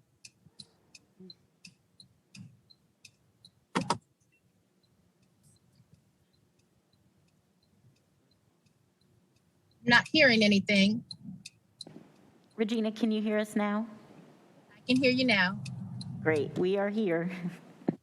See you. So, Madam Manager, Regina's team hosted an event for her. So we are integrating this in part of her schedule. She did not hear the remarks that you made to her and about her publicly. So she's anticipating an introduction. So that's the cue she's waiting for. Thank you for helping us in that space. Ms. Youngblood, prior to your arrival, I made some comments about your service here. I wanted to thank you for the 8 years of excellent service that you provided this government and this community. We worked together that whole time, and I appreciate the innovation that you brought to the organization, and I am extremely excited for this new opportunity that you have in front of you on the West Coast. We hope that you will stay in touch with us, and you will keep us in your Rolodex. We might have some questions here or there, but we want to give the community as well as you an opportunity to say goodbye and farewell. You will be here for a few more days to the end of the month, but this is the last time that we are going to have an opportunity to have you speak. So glad you could join us, and take it away. Thank you, and good afternoon, Madam Manager, Madam Mayor, Mr. Mayor Pro Tem, and the remaining council members. Good afternoon. Thank you so much for the opportunity to have served this wonderful community for the last 8 years. I am so proud of the work that my team and I have done. I've learned quite a lot under Wanda's leadership, and the foundational learning that I got here is going to definitely serve me well in my next endeavor.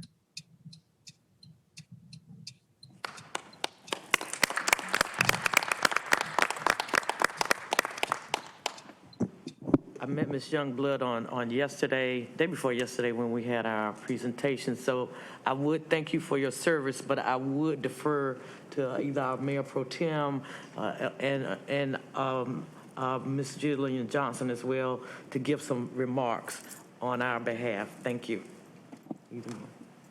Thank you, Madam Mayor. With all due respect to the manager, Regina may have been one of the most important people in this organization because she told us about our money and our benefits early on. So all due respect, Madam Manager. With all seriousness, Regina, thank you so much on behalf of a grateful city for your service. Much of what you do is unheralded. It's not kind of the stuff that gets the bells and whistles out in the public, but it is absolutely necessary because you have played such a key role in taking care of those that take care of us. You've been a caretaker to the caretakers of our city, and for that, thank you. She's very soft-spoken, and I used to think that she was soft-spoken, but that's actually a tactic because I learned that when you're that way, folk are drawn and they are still and they are intent on listening to you. And that's a tactic and a skill I hope to develop as I get older. But I just want to thank you for always just showing such professionalism, great temperament, and incredible subject matter excellence and knowledge. You know your stuff, and we are jealous of that West Coast town that you're heading to, but know that you go with a grateful city behind you, with our love, with our appreciation. We know you're going to rep really well and really hard for Durham, and may your next chapter be your greatest chapter. Thank you so much for everything you've done for us, and we're just a call away. God bless you. Thank you, Madam Mayor. Thank you, Madam Mayor, and thank you so much, Regina. I am so sorry to see you go, though this is an incredible opportunity for you, I'm sure, to move up. You've done such an incredible job here at the city. I remember you walking us through a number of really detailed presentations around pay plan changes and step plans and really complicated material, doing that huge analysis of the entire city's pay scale and all of the levels that folks were at, and then explaining it all to council members who had no idea coming into it. And you were really, I found your ability to explain those things and help us all to understand and help us through that really complicated process to be really exemplary, and wanted to appreciate you for all the work that you've done here at the city. You've been here the whole time I've been here, so I'm a little bit nervous about you leaving. But yeah, just really want to appreciate your service and wish you the best of luck on the West Coast in your next endeavor. I'm not surprised that those folks over there wanted to get their hands on you. Thank you so much. I'd also open it up to anyone else who wants to wish her well.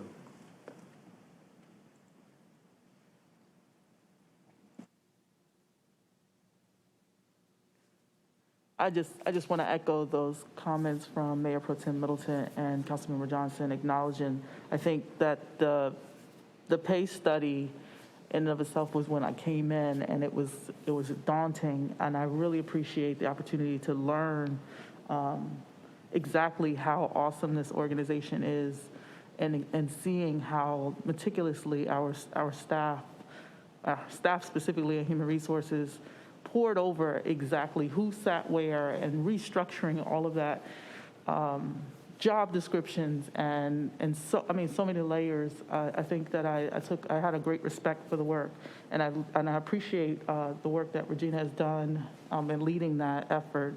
I also appreciate the kind of opportunities she's created around the mayor's 5K race and other opportunities to kind of get health and wellness included into what we do during the day.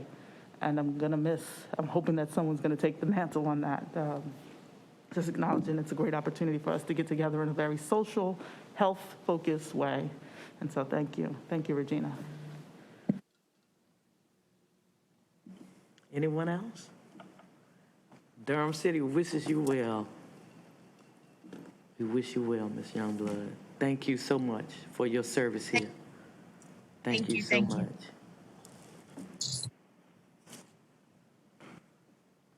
All right.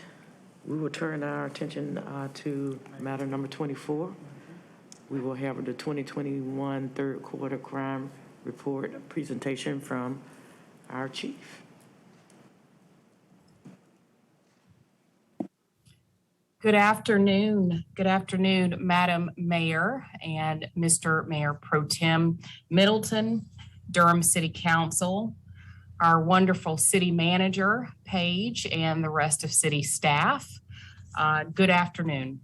So I come to you today to provide a presentation for our 2021 third quarter report, which covers the periods of July through September 2021.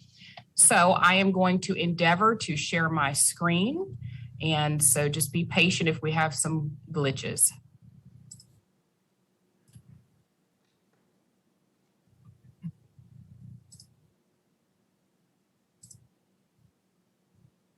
Okay. Can you see my screen? Yes, ma'am. Okay, wonderful. Thank you. So as I said before, this report covers the Durham Police Department's 5 performance measures, and those are as follows. Part 1, violent crime. Part 1, property crime, our clearance rates, response times to priority 1 calls, and staffing levels. And so there's some additional highlights, and those are noted in the written report, the full written report accompanying this slideshow.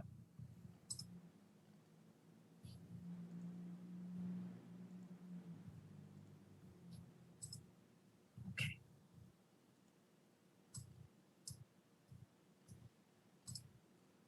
All right, so overall, our reported Part 1 violent crime, and again, that's homicide, rape, robbery, and aggravated assault, was down by 11% during the first 9 months of 2021. And that's compared to the same period of time in 2020. There were increases in homicides and sexual assaults. There were 38 homicides during this period in the first 9 months of 2021 compared to 24 in the same period of 2020. And that equates to about a 58% increase. There were also 3 justifiable homicide cases and 2 negligent manslaughter cases, both of which were cleared by arrest. And so currently, just so that you know, there are currently 43 homicides, and 29 of those of the 2021 homicides are still open. 5 cases from prior years were actually cleared during this quarter. So 4 in 2020 and 1 in 2019. The number of reported sexual assaults did increase by 18% during the first 9 months of 2021 compared to the same period in 2020. So we didn't have an evidence of a serial event or a serial rapist. More than 1/4 of our cases reported during 2021 occurred in prior years. I will say that while we did see an increase in our reported sexual assaults, what we can say is that we are starting to see more victims of sexual assault coming forward and reporting their victimization, and oftentimes those are belated cases, but we are very fortunate in that they are feeling much more comfortable with our staff to be able to come forward and trust us with their victimization. So our robberies did drop significantly by 15% during the first 9 months of 2021. 75% of those were from persons, and 25% were from commercial robberies. 44% of the commercial robberies were convenience stores within our city. The percentage of robberies that we did have were committed with firearms dropped from 59% in 2020 to 52% in 2021. 38% of our robberies from persons involved Hispanic victims. The department has saw that increase and actually continued to provide outreach to our Hispanic community through our Hispanic liaison officer. We did increase our social media outreach as well as some other community events with our community resource officers. And so on September 10th, we held the Coffee with a Cop event at La Superior. October the 9th, we held an event, La Gran Fiesta event at the Crossroads at 501. And we continue to hold those throughout, and we've got more planned. Investigators did arrest 2 men in November in connection with 23 armed robberies, and many of which did occur in the third quarter. That was a lot of combined effort between different units, and that was a significant arrest. So we do compare our department's clearance rates to those of other departments that are similar in size. As you know, we are in the FBI's population category of 250,000 to roughly 500,000. And that's how our crime and crime rates are categorized.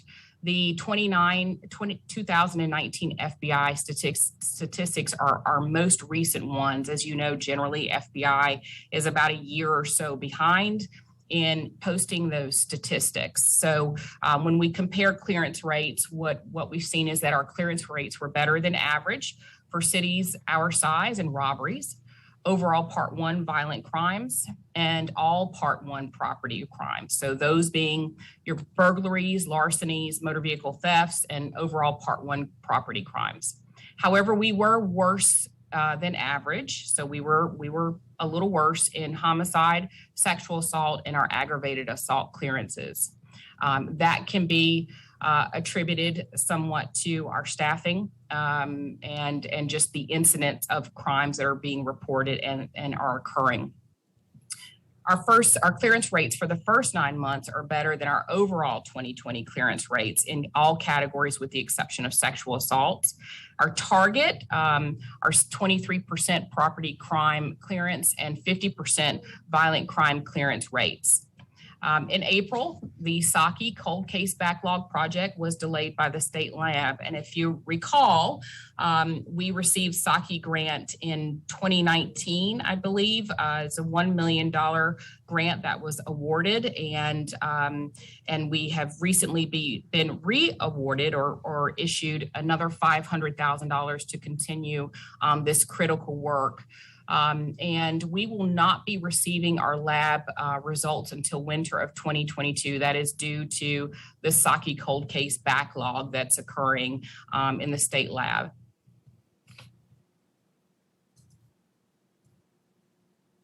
Okay, so I'm going to show you a video that was a product of an effort in relation to our anti-gun violence video, and our Durham Police Department officers, Sergeant Brigante and Corporal Green, share some personal insights about their work to keep Durham safe and why the community's help is key to reducing gun crimes.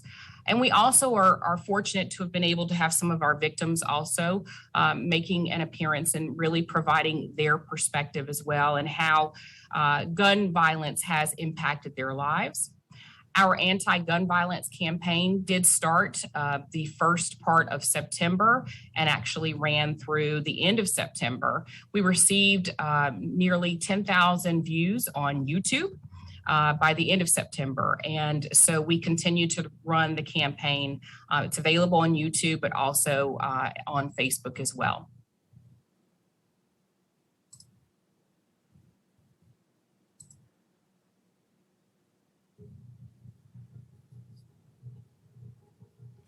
My younger sister was someone that never got involved with bad people. She was a selfless person, and her life was taken away by her boyfriend due to gun violence in front of her 3 younger kids. I was in my car. I heard loud gunfire. Didn't know where. I got shot, was dramatic, and the experience I couldn't, want anybody to live through. Gun violence can happen any given time, anywhere. I'm truly blessed to be alive today. The person that did this to my sister is still on the loose, and we want justice for my sister and for my nephews. We don't want for this to happen to another woman out there. Don't stay quiet. Don't be afraid to talk. I like being there for people. I like when my investigators and I go out there that we're out there with a specific purpose, and that's to try to bring somebody to justice on behalf of a citizen to get a violent criminal off the streets.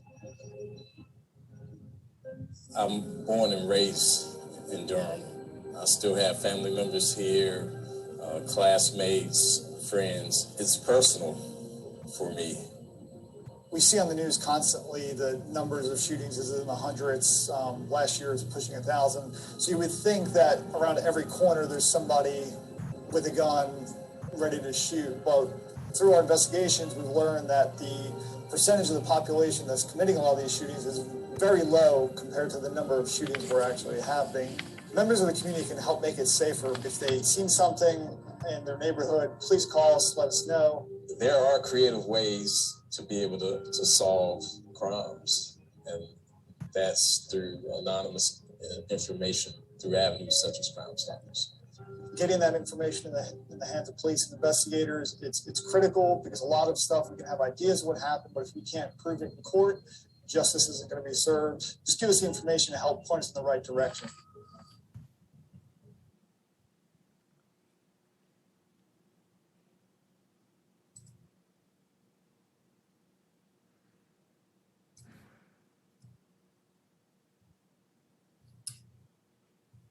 Fantastic work on that video. Overall, reported Part 1 property crime, burglary, larceny, and motor vehicle theft was down by 10% during the first 9 months of 2021. So our burglaries were also down by 21.5%. This included a 24% decrease in residential burglaries and a 4% decrease in commercial burglaries. The top 3 locations for commercial burglaries were specifically specialty stores, restaurants, and convenience stores. Our larcenies were comprised more than half, or 63% of all of our reported Part 1 crime. Overall, larcenies were down by 4%. 45% of all of our reported larcenies were from motor vehicles or involved auto parts and accessories. And so what we see here is this trend that we've had, break-ins or larcenies from motor vehicles. Typically, many of them, most of them are left unlocked. And so we've seen that increase, not just here in Durham, but nationwide. More than a quarter of our larcenies, or 28%, involve shoplifting. So more than half of our guns that were stolen this year, about 53% or so, were taken during break-ins to motor vehicles. So, and most of those vehicles were left unlocked. Many of them, again, as we said, unlocked. Those individuals saw the opportunity to steal that gun, and the gun was removed. Honda Accords, as we've heard time and time again, were by far the most stolen motor vehicle model during the first 9 months of 2021. And then that's kind of been a trend that has continued. We don't really know why exactly, but it has been a continuing trend. Almost half, or 49% of the vehicles stolen this year had keys left in the car and or had the engine running. You know, this time of year, folks like to leave their vehicles running as they warm up, especially this morning was particularly cold. And so we've been trying to remind everyone, you know, do not leave your cars unattended while you're warming them up. You know, stay with your cars if you're going to warm them up. And 84% of our vehicles stolen during the third quarter have been recovered. So again, we compare our department's clearance rates to those of other departments our size. And so wanted to just give you and show you our clearance rates compared FBI 2019 clearance rates and then 2021 third quarter as compared to 2020. Priority 1 calls for service. There were about 6,000 Priority 1 calls for service in the first 9 months of 2021, which was a 1% decrease from the same time period in 2020.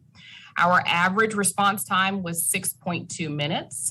It did not meet our target of 5.8 minutes. So we can attribute that to staffing. We also can attribute that to an increase in call volume from this time last year. So we're starting to really reawaken and come out of COVID. There's more traffic on the roadways, and we are starting to see a little bit of an increase in our response time. We did, however, answer 51.39% of the Priority 1 calls in less than 5 minutes in the first 9 months of 2021. However, that did not meet our target of 57%. Staffing. So at the end of the third quarter, September 30th, our sworn staffing was at 87%. It was 93% same time last year, 2020. At that point, our staffing was much higher. And again, we are starting to see just a decrease in our staffing rate. Between January 1st, 2021 and November 30th, 2021, 36 officers have resigned and then 24 of those officers have retired. Of those that have resigned, 24 have left for employment with other law enforcement agencies. 5 of those were a result of retirement, and the remainder resigned for different reasons. So, you know, they were moving away or leaving for another job opportunity with a higher salary or leaving the profession entirely. 12 of our non-sworn staff members left the department between January 1st, 2021 and January 1st, 2022. Our non-sworn staffing was at 88% at the end of September 2021. And then it was at 91% at the end of 2020. So currently, our current non-sworn staffing is 89% with 14 vacancies. We did have 4 new recruits that graduated successfully from basic law enforcement training, class number 53 on September the 8th. We do currently have 10 recruits in basic law enforcement training. It did start middle of September 16th. So we continue to actively recruit during the pandemic. Throughout this year, we've continued to actively recruit. We did a lot of our recruiting virtually. We're changing the way that we recruit. So really relying on a lot of data that will strategically point us to where we need to go. And that is really helps us tremendously in being able to maximize our leverage as well as being able to bring more officers in. The recruiting unit has held monthly pop-up recruiting events. So we did we've done some at Starbucks. We've been out to South Point.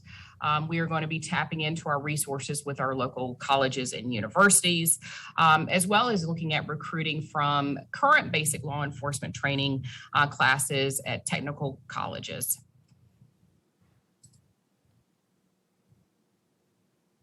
The Durham Police Department received 37 U visa requests during the third quarter of 2021. 76% of those U visa requests were approved. 9 requests were denied. And so, you know, we do want to really make our U visas available. We want to make sure that we are informing our entire community about the U visa process and also what are the requirements for a U visa. So because of our continued commitment to this program, you know, we are going to be hosting several forums in which we will be going out into the community to really discuss the purpose of U visa as well as how to complete a U visa application. We see some that are submitted that are not incomplete. Rather than reject those, our staff will reach out and assist the applicant in completing, and then we will also then process a lot of those applications that come in incomplete here within the PD. We do not allow an incomplete application to stop the process. National Night Out occurred this quarter. We had a great time. Durham always does National Night Out big, and Durham did not disappoint this year. So our Durham Police Department employees, our sworn and non-sworn staff participated in the event that was held on August the 3rd. More than 40 neighborhoods, which was tremendous compared to the fact that we were still, you know, you still have COVID anxiety, right? So this event has always been a fantastic way for us to really get out and meet the community where they are and engage in a non-law enforcement manner and really just enjoy being around our entire community. The Durham Police Department's Police Athletic League, PALS, as you all know it, continues to be an active part of our organization as well as community outreach during the third quarter. We have not let COVID stop us. Community outreach, the PAL program is tremendously important to our overall vision here and what we're trying to do at the Durham Police Department. The PAL soccer camp was held the first week of August 9th at TA Grady Recreation Center. The kids enjoyed it, and you can see some pictures there, the first photo. And then 13 of our youth attended the camp, which was led by 3 high school youth who coach participant in basic soccer skills and strategy. You know, that footwork is important. As part of our PAL Venturing program, about 20 of our youth from 4 Durham Housing Authority communities met regularly to experience different parts of Durham. In September, several of those youngsters from the program attended a Duke men's soccer game against Howard University, historically Black college and university, in September. They got to meet players and one of the coaches and enjoyed the game. And so the second photo shows you that there. And then finally in September, PAL's participants and PAL officers attended the Durham Bulls game. We love our partnership with the Durham Bulls and really got to take selfies with Willie Bull. I have not experienced that yet, but hopefully if I'm fortunate, I will.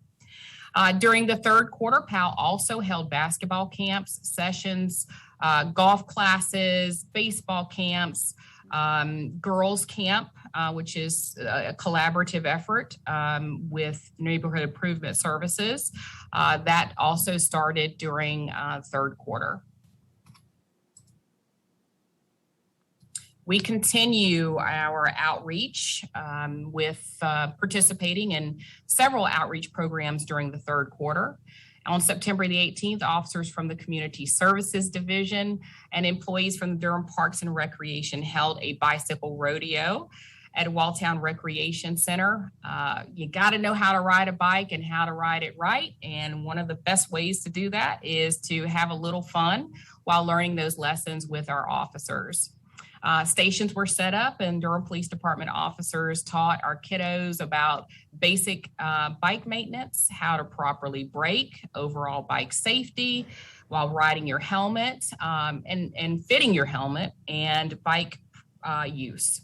So each participant did receive a free helmet from NCDOT, Bicycle and Pedestrians Division's Helmet Initiative Program. Tremendous program that keeps everyone safe. Then on September 17th, 7 of our officers from the Community Engagement Unit, or CEU, partnered with Sleep in Heavenly Peace and Strata Solar to build 20 beds for children in need. So this has been an ongoing effort, a partnership between our CEU officers and Sleep in Heavenly Peace to build these beds for our children since the fall of 2018. And they have helped build over 250 beds. And that is tremendous. And so officers will also see it through and see the initiative through and deliver those beds as well. Then September 2nd, recruiting unit and selective enforcement team officers went to Meals on Wheels, answered an urgent call for assistance, and they helped deliver meals to more than 150 people in Durham. And certainly we don't do it for the accolades. We simply do it because it's the right thing to do and we love our community. And so that concludes our third quarter report. You can find us on all of our DPD social media, Facebook, Instagram, and Twitter. And at this point in time, I will entertain any questions from council. Thank you. Chief, before Yes, we sir. have any questions. Yes, ma'am. I just want to welcome you back to Durham. Welcome back home. We are so glad that you are here. I was, I think, a district court judge when I first met you back in the day of Steve Chalmers and Chief Lopez. And so I'm just so grateful to see you back in Durham and in charge. So welcome, welcome, welcome. I know that you'll be sworn in tomorrow night. If you could give us some details about that. And I'd also ask our citizens and residents of Durham here to give you some grace as you learn or relearn this city again, and you relearn all of your colleagues. And I know that you're making a physical move back into the city. And so we're going to, we look forward to great things from you, but there is a human under that uniform that has a life, who is also a police chief. And so we want to know that you are safe mentally, physically, and psychologically. And I just thank you for accepting this new assignment. So welcome to Durham. Welcome back. Thank you, Madam Mayor. I am so proud. Thank you so much for that, for those wonderful, warm words.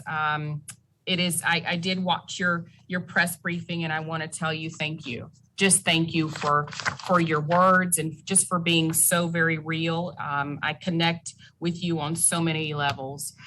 So my swearing in, I did forget to mention that. It's a little hard for me to talk about those things, but my swearing in will be tomorrow. You know, I'm an Eagle. In CCU, I am an Eagle. So we will be at 6 p.m. tomorrow evening at the student union, so the new student union. And I am so very thankful for North Carolina Central University staff for really helping my staff as we work through this and plan this event. So it will be tomorrow at 6 p.m. And we also plan to, I just got handed a note that we plan to be live streaming also on YouTube for anyone that wishes to view it in the comfort and warmth of your home. I'll see you in person tomorrow night, Chief. I wouldn't miss it. I wouldn't miss it. So I will open it up to my colleagues and for any other comments to welcome her here to Durham, back to Durham. Mayor Pro Tem. Thank you so much, Madam Mayor. Chief Andrews, let me add my word of welcome and appreciation to you on behalf of a grateful city. To you, I was really, well, let me again also congratulate our city manager, Manager Page, on what I think was a master stroke of a hire. Chief Andrews, you and I have been conversation partners for some years now about police reform and aligning policing with the values of the community in which they police. You were Captain Andrews back then, and your shoulder is a lot more decorated now, and your collar is a lot more decorated now, so congratulations on the way your career path has evolved. I also want to thank you very early in your tenure here. Very, very early, our city was faced with a very dark challenge on Good Friday at South Point Mall, and I watched your command presence very early in your tenure and watched how you provided leadership and your command staff and all of the men and women under your command. So I want to commend you and ask that you would just pass on an entire city's appreciation for the way they served us under some really, really impossible circumstances on that day and the busiest shopping day of the year. So thank you for your leadership then and for the work you've done. I also want to, I know, and I'm going to ask a little bit about the staffing issue. I was struck by, given what we're hearing about staffing issues at our police department, how robust your engagement still is with community engagement. I mean, these are folk that are sometimes working double shifts who are still finding time to go ride bicycles with kids and play in neighborhoods. I think that speaks to the culture of our department and the values that our department holds dear. We're very spoiled here in Durham, Chief, because we're not just used to having police chiefs that are experts in law enforcement matters, but we expect our police chiefs also to be thought leaders, to be beacons for the country, to not only patrol our streets, but to engage with our community and have robust conversations on what policing in the 21st century and what policing a city like Durham would look like. And I think that you are well positioned to not only be an excellent police chief, but also a thought leader here in Durham and around the country. So I'm just really excited about your tenure, and I know I speak for an entire city and the council when we say we have your back and we're here to support you. I do want to ask, there have been some reports about the possibility of reassigning investigators and other officers that have specialized job descriptions to put them out on patrol in order to deal with the staffing issues that we're experiencing. And you've already alluded to some of that with the response time targets that we have for the department. And since the reports are out there, I thought if you want to take an opportunity to speak to that or confirm or whatever, give us some sense of what are we looking at in terms of bolstering our patrol capabilities. Yes, thank you, Mayor Pro Tem Middleton. Thank you so much for your words of support and encouragement and your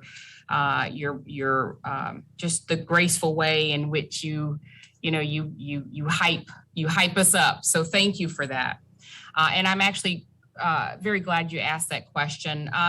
So when I got here, one of the first things that I started doing was meeting every weekend with patrol officers on Saturdays and Sundays during their training shifts. I would actually come in and we have just very heart-to-heart conversations with our patrol officers. And I found out a lot. They are not afraid to speak up and speak out. And I found out a lot. And so that was one of the ways for me to be able to gauge the temperature of the ones that are out there serving and protecting in these times. And so one of the things that they said to me was, listen, we just need some relief. We need some help, right? And so along with my executive staff, we sat down and I issued them a challenge of let's come up with a plan in which we could help relieve some of the pressure that they were feeling on the street, right? And also, in turn, that would help us retain some of our officers that were on that cusp of leaving the department. And so our executive staff went forward, utilized our internal staff here. We looked at Power BI and really weighed what are our peak hours, right? When are the violent crimes happening? What are the peak hours for call volume? And then we sat down and said, okay, so how do we put more officers on the street? And we came up with a very temporary program in which the ranks from investigators and above, so that would be your folks in specialized services, and all the way up to the chief's office, so all the way up to the chief of police. We ended up putting together a plan in which between January and March, staff would sign up to work 4 days. And we formulated a structure around that in which we were actually putting more officers on the street and not compromising their workload, the task that they have to do, and their day-to-day work. But we were able to put them on the street four shifts, 4 days out of in the 3-month period as a whole. And so we were able to do that, and that'll be beginning in January. January 1st is when it begins. We've all up here signed up. I will be riding for 4 days as well.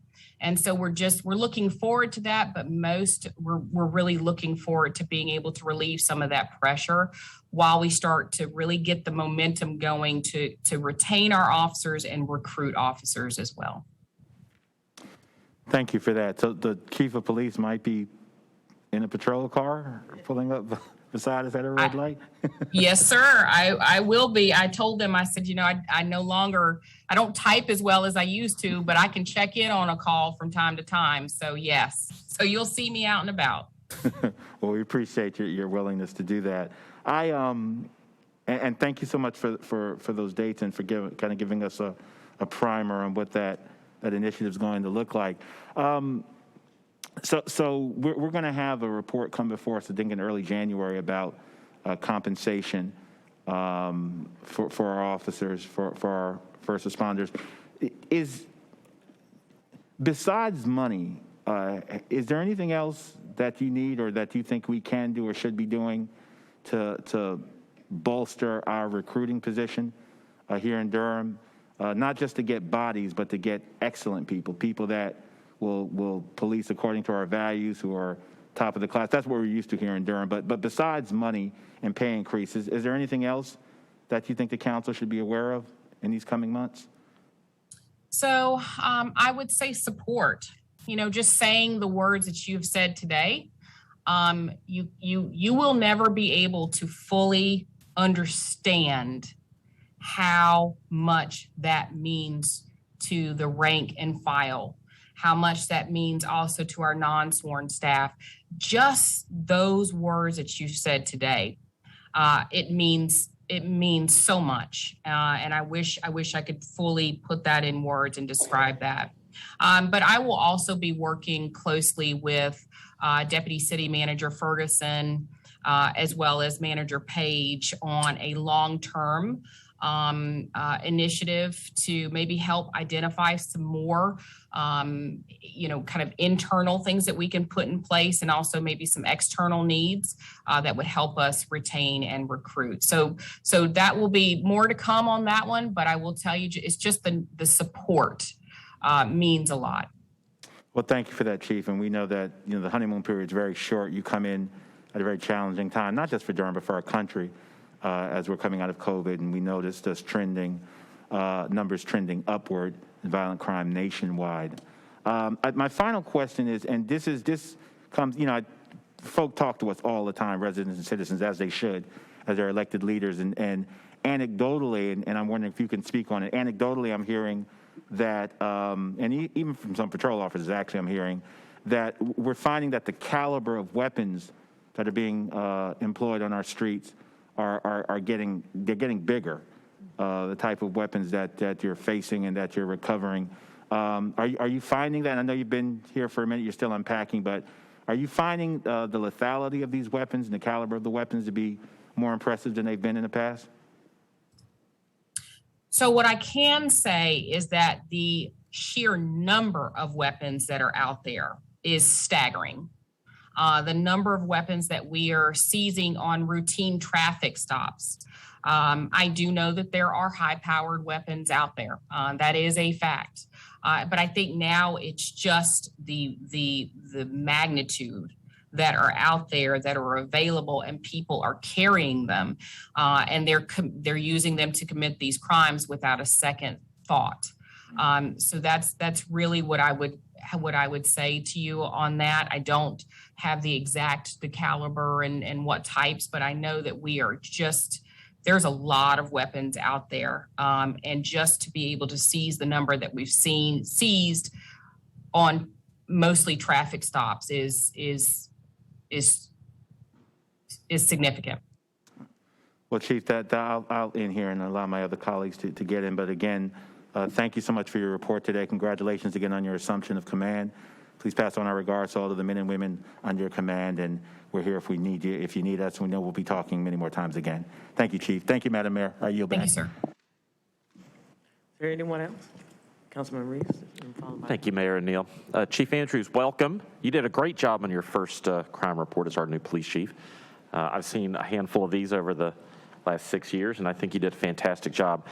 I also wanted to apologize that I won't be able to make your swearing in. Unfortunately, I just found out about this like a couple days ago, and there's a thing I can't move. So I apologize, but I know you'll have the good wishes of our entire city with you at NC Central tomorrow night, and I wish you all the best with your event. I just wanted to say, to kind of underscore some things that the Mayor Pro Tem mentioned a couple of minutes ago. It seems clear that not just in the police department, but across the city of Durham in our local government, we have a couple of areas where staffing is a real concern.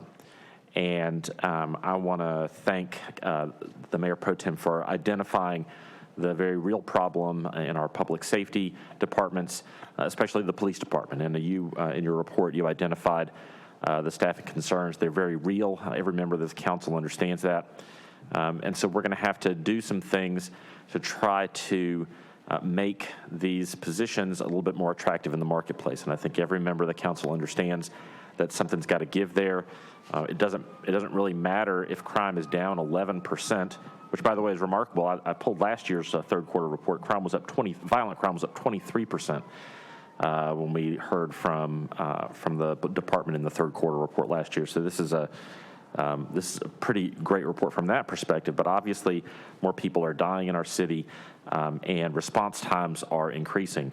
And so the fact that we are looking next month, we will receive a report from staff with some potential solutions on the pay side, I think is really important, not just for the police department, for other public safety departments, but we're going to need to look at that citywide and kind of prioritize the departments that need help first. And obviously, our public safety departments like the police department are going to be near the top of that list. So thank you, Mayor Pro Tem Middleton, for highlighting those problems. And I know that's something that we're going to be working on in the weeks and months ahead. I also wanted to just say how grateful I am for the department's continuing support for the U Visa program. This is a program that we have been advocating for a number of years now as a council, and I'm glad that the handoff from our previous chief to our new chief has not changed the mission of our department in terms of being welcome and opening. And Chief Andrews, I really appreciated your letting us know that when an application comes in incomplete, that you guys make sure you work with the applicant to get that finished. These are just so important for people who've been the victims of crime to be able to come out of the shadows and help the police department as best they can, and to make a life for themselves here in Durham. So thank you for that. The last thing I wanted to just mention real quick is that over the last couple of years, we've seen an alarming increase in crimes of domestic violence. I appreciate the continued updates we get in the quarterly reports about those crimes. Just wanted to say, Durham has made some real investments recently in the kind of broader infrastructure for helping the victims of domestic violence leave abusive situations and participate in the criminal justice aspect of these cases. I know that those investments put Durham in a really good place in terms of supporting domestic crime victims as they try to come forward and move on. But I just wanted to make sure that we highlighted those efforts and know that folks who are in difficult situations, that we have support here in the city for folks who are facing those difficult situations.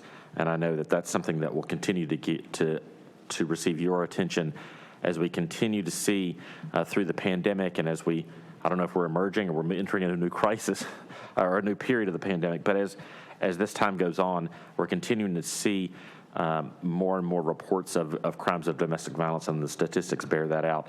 So I know that's gonna be something that you focus on as well. Lastly, I just wanted to say, with respect to what else we can do to help with recruiting, please don't hesitate to reach out to us individually. We all have different ideas about what keeps communities safe. We all have different ideas about how we can spend the money that we collect from taxpayers to do that.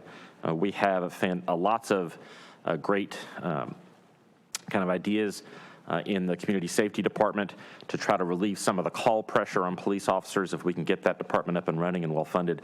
But ultimately, we will always need some level of law enforcement response to respond to some of the most violent crimes that occur in our community. And we just want to make sure we do everything to make sure that you have the tools you need to do that in a way that's consistent with our city's values. And I know that you want the same thing. That's all I had to say, Madam Mayor. Thank you. Thank you, Councilmember Reese. And yes, you will be missed, but I know you'll be there in spirit, and that's what matters the most. So thank you for your comments. I will tell you, I agree with you. Ditto, ditto, ditto on everything that you said.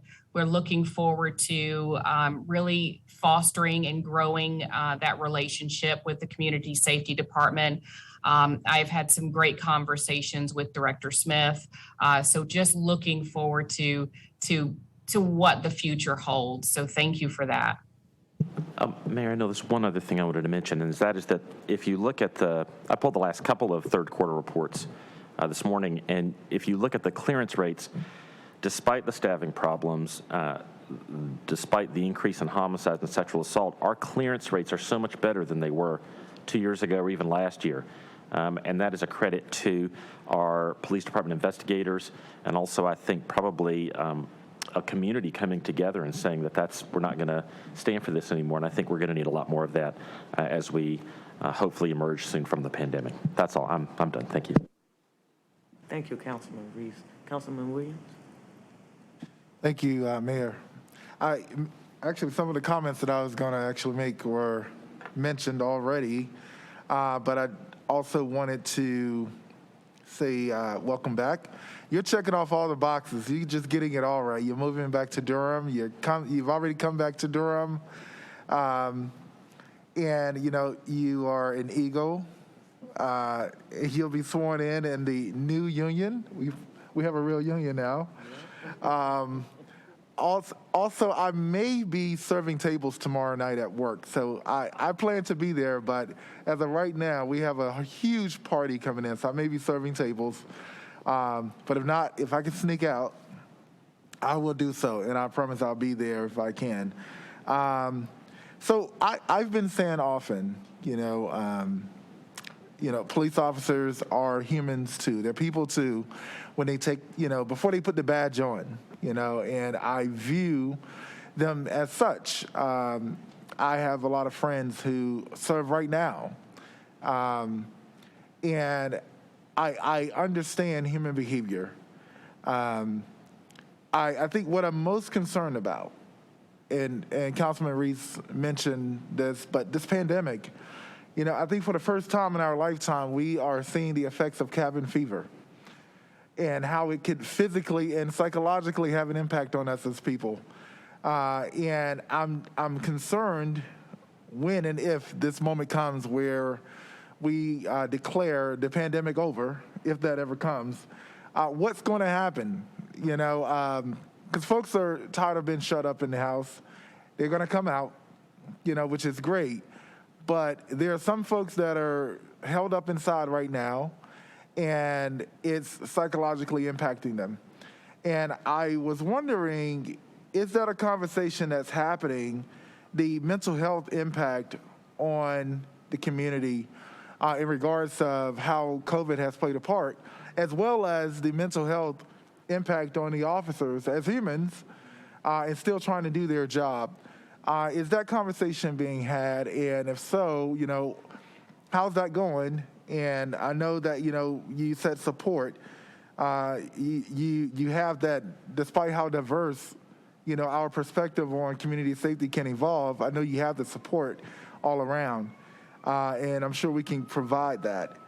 but I would love to hear, just your perspective on how the mental health impact is coming along on officers as humans, as well as the community.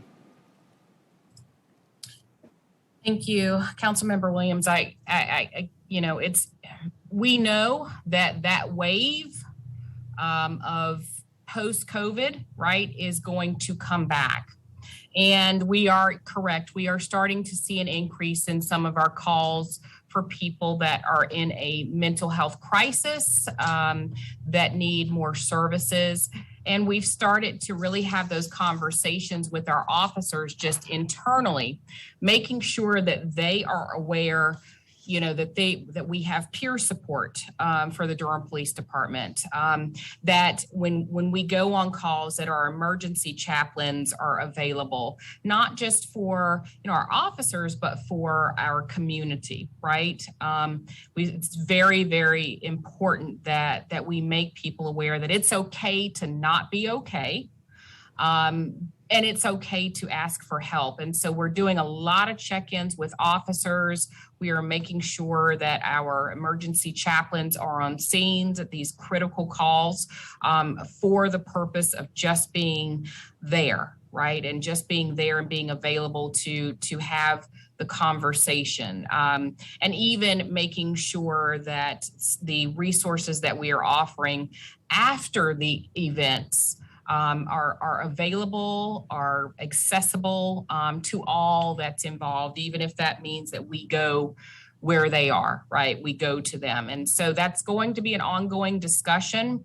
We're going to be sitting down and really talking about what does peer support look like now, and what are the best practices for the future, and how can we improve on that? So that's going to be a continued conversation, because, we are going to be post-COVID, is going to be a continued conversation on the effects that it has on our first responders, as well as our community as a whole. Thank you so much for that. Looking forward to having you here and continuing to work with you. And I don't know where to look, so pardon me for looking all around, but I'm talking to you, and I look forward to working with you. Thank you. Councilwoman Johnson. Thank you, Madam Mayor. It is a little awkward. I feel like I'm talking to myself, but we will get used to this new hybrid world. Thank you so much, Chief, for your report, and welcome back to Durham. We're happy to have you back here in the Bull City. A lot of my questions have already been discussed, and we talked about this a little bit earlier, but one of the slides that showed the number of homicides and aggravated assaults from 2020 to 2021. I remember back in 2021 looking at that data and looking at the sharp increase in aggravated assaults, and especially in assaults with a gun, and the relatively low number of fatalities that had resulted from those shootings, and thinking, this is kind of odd, and I don't imagine that this is going to continue. And now, of course, we are in a situation where, even though we have had fewer assaults and fewer shootings than in 2020, we've seen double the number of fatalities. You talked a little bit about the different kinds of weapons that are on the streets right now, higher caliber weapons, which might have an impact, unfortunately, on those fatality numbers. I was wondering if you had any other thoughts as to what might be causing the trend in more of the shootings that we're seeing this year being fatal. Thank you for that. I really will say that I see you, and so don't worry. I can see, and we're having our conversation, and I appreciate you. So thank you for your comments. I really think that it really boils down to accessibility. I also believe that many of our shooting incidents that we're having involves multiple rounds being fired. And so there's more, almost a more violent element to the shootings that we're having. And I don't know at this point, really how to curb the number of bullets being fired, right?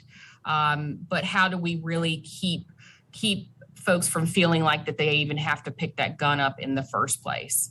And that's really what we are going to be focused on is how do we do that? But also how do we address the violence once it occurs in forms of prosecution and other avenues with our community.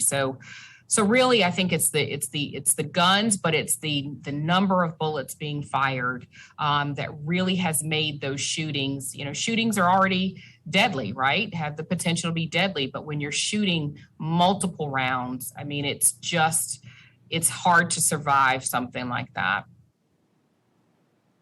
Thank you, Chief. That's really helpful context for us. And thank you again for coming back to Durham. I'm sorry to add to the trifecta of folks who won't be able to be at your swearing in. I'm going to be out of town, but I look forward to working with you and appreciate your service. Thank you. Thank you, ma'am. Councilwoman. Oh, thank you. Thank you, Chief. I appreciate the presentation today.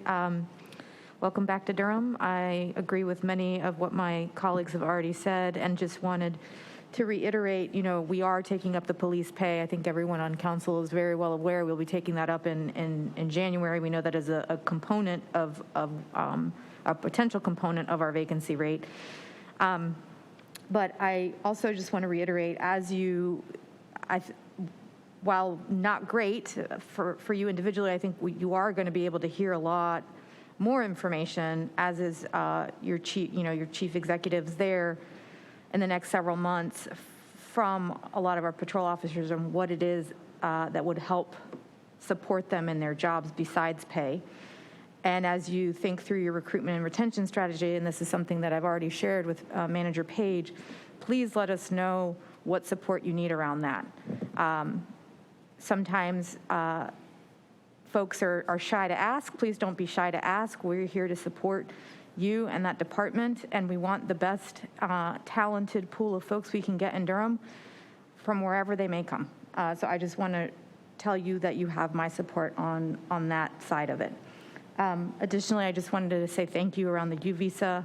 The nice component of that is now that we will have an immigrant legal defense fund, so when someone is actually a victim of crime in the city and they've been able to get a U visa, they will also be able to seek the legal counsel with public funds to help close that loop, which will give them a pathway to having documentation, which we know is critically important to so many folks in Durham when we think about access to jobs, access to a more full and dignified life in the United States. So I just wanted to share that with the community more broadly. I unfortunately will also not be there on Friday evening. I know it will be a wonderful event, and I look forward to working with you. Thank you, Councilmember Caballero. Thank you for your words, kind words. And yes, you will be missed, but again, you'll be there in spirit, and I know that. So looking forward to working with you as well. I will tell you the U visa program, when I was here prior, I was one of the staff that facilitated that program and found so much benefit. Not just for the police department, but for, the resident that was inquiring and wanting to obtain a U visa. And I think it's critically important that we continue that program without a doubt. So thank you so much and looking forward to working with you. Councilwoman Freeman. Thank you, Madam Mayor.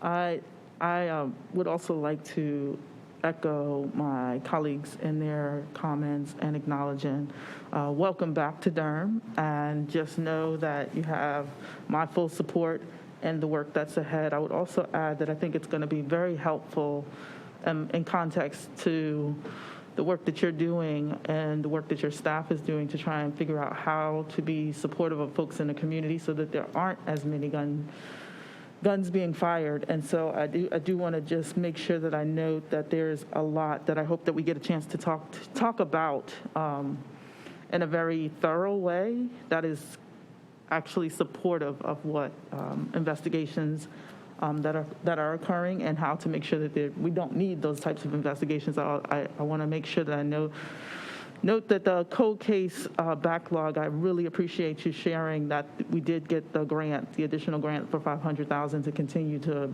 kind of work through that backlog of cases, and just making sure that to note that if there are opportunities like that, other opportunities where grant funding is available, please continue to seek that out.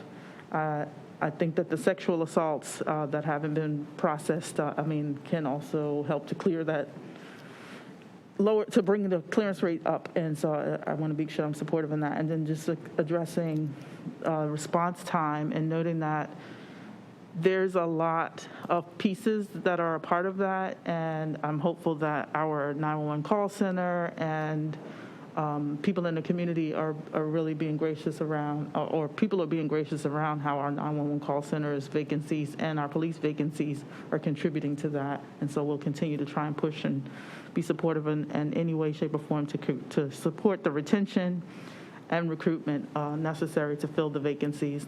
And additionally, I would like to say that I am excited that our folks in the community have been raising their hands and saying that they're interested in being supportive and volunteering to support in any way, shape, and form. And so if you do have ideas that go beyond just your office, please be sure to ring that out, or at least share that out with us as council. Thank you. Councilman Williams. And one additional thing, I do want to say that I will be in attendance as an Eagle.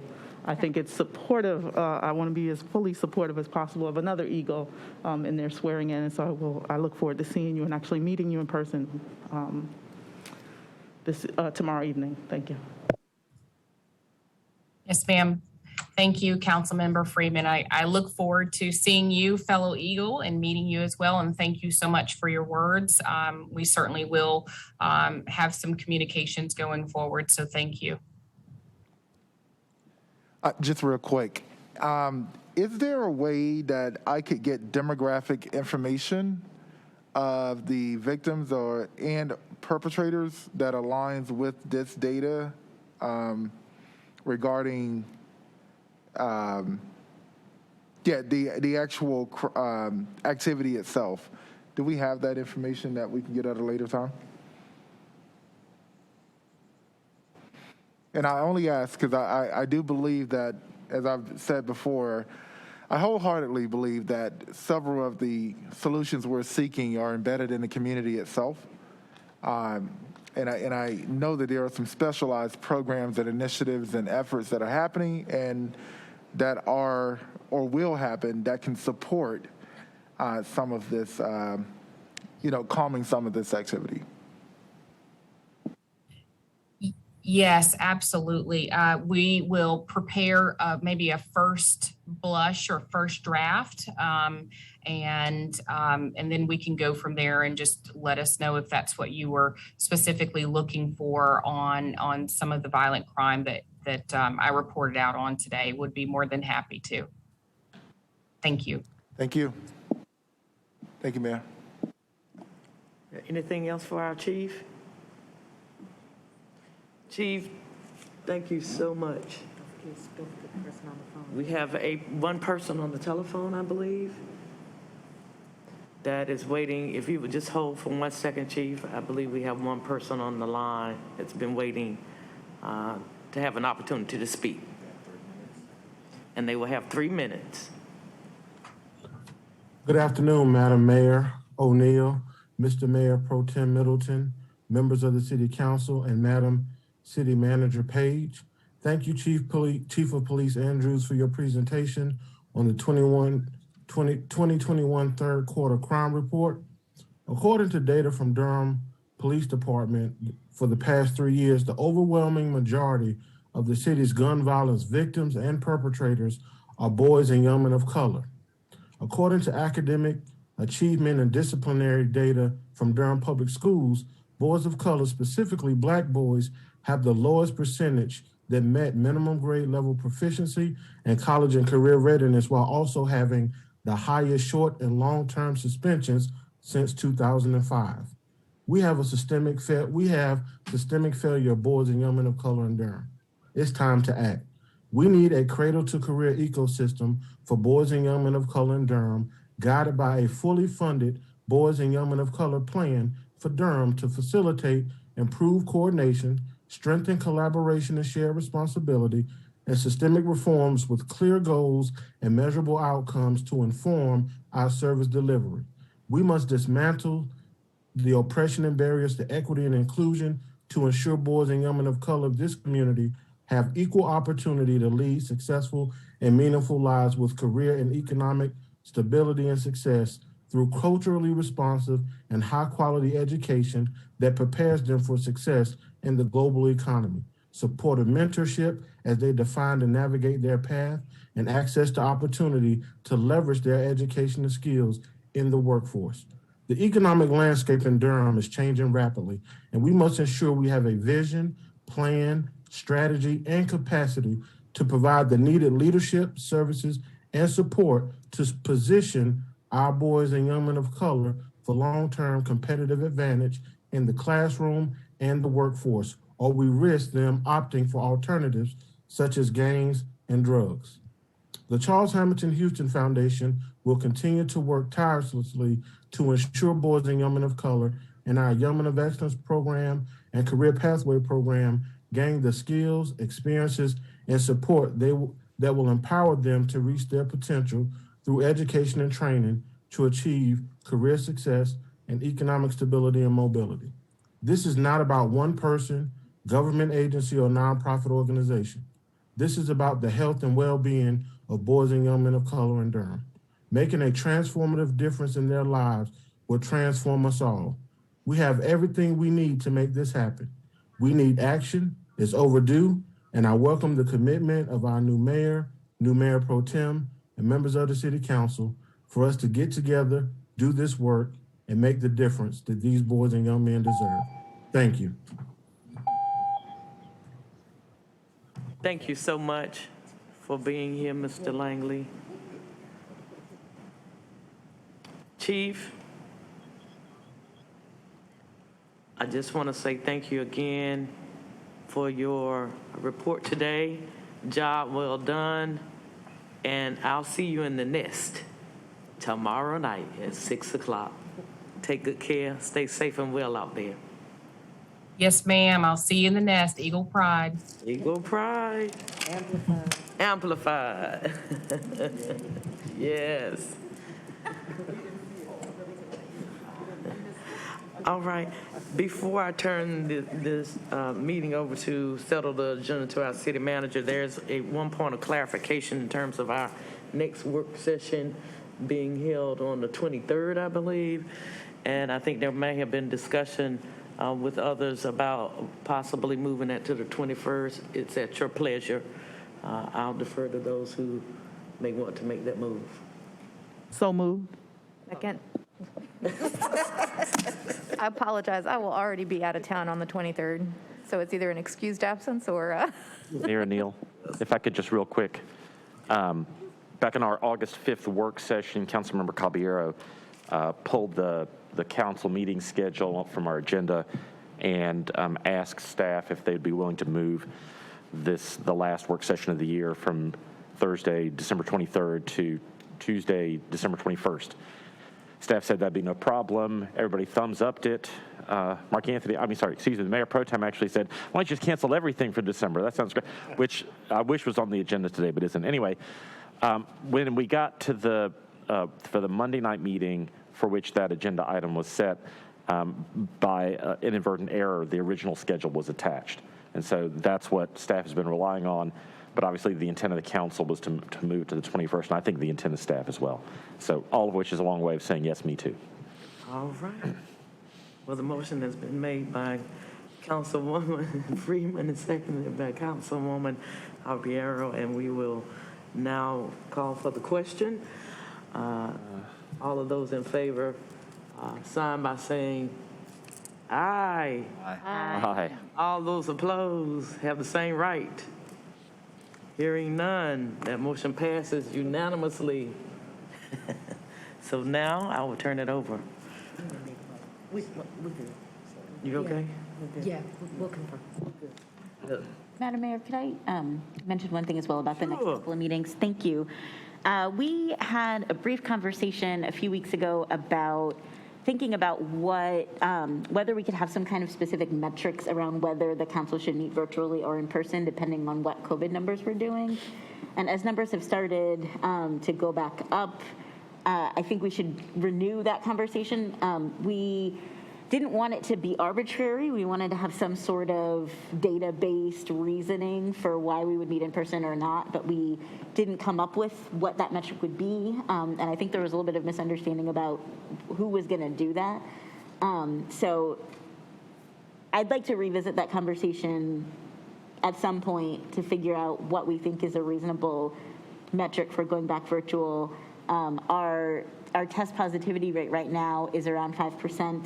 And numbers are going up every week, and we're expecting to, that's expected to continue through the holidays. So we probably need to think about it pretty soon. All right, do we have any suggestions as to when we would like to have that conversation? And of course, I'm playing catch up, so I'll be willing to definitely follow your lead, Councilwoman Johnson, if you want to kind of shepherd that process. Sure, I'd be happy to consult with Manager Page and with the Public Health Department to get a sense from them of what might be a reasonable metric and follow up with you. Okay. Great. I know I've been having conversations with them, so I just would like to be in the room to listen so that I can learn as I've become more familiar with how we look at that data and analyze it. And I know that Councilman Williams would also probably want to take a part of that conversation just so that we can catch up, but I definitely would like for you to be in there to help shepherd that process so that we can catch up to speed. Okay, that sounds great. I follow the data, but I'm in no way a public health expert, so would love to have some expertise on figuring out, at what point do we deem it unsafe enough that we don't want the public to physically be here, because that's really the determination. Like, we're all vaccinated, we're all masked, but the more people that come, and if we meet in person, we are inviting the public to come. And so that's really, it's the difference between wanting people to physically be present and not. And so what the threshold is for that, I think, would be a good question for Rod Jenkins. Okay. Yeah, thank you. Thank you. Madam Mayor, if I might.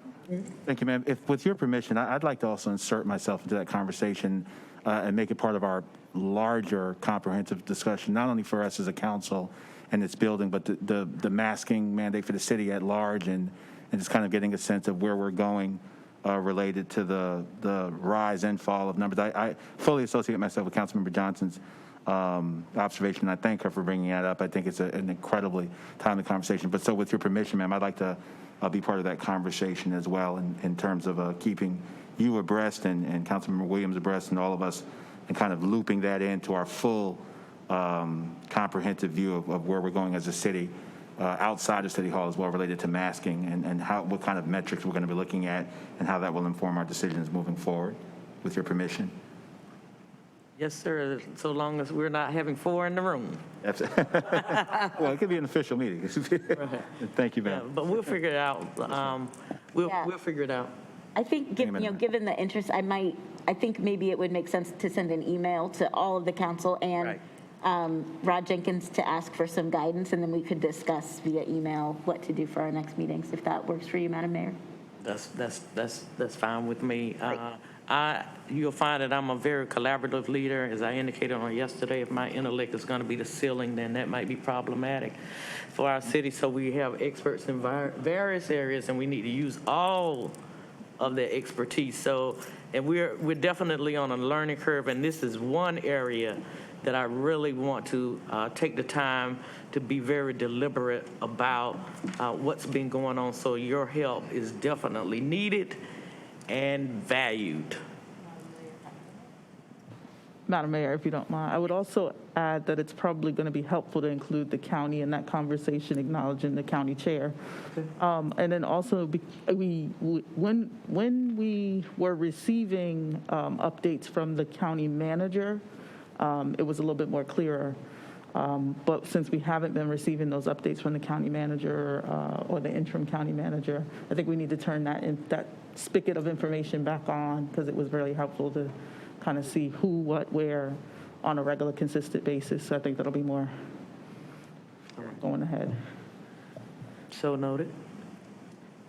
Just not jumping to Rod Jenkins is what I'm getting at. So I think you might want to talk with the county manager and the county chair. And I did have one conversation with Mayor Schul and our county health officials. So I've been briefed, but my information is just that it's been brief.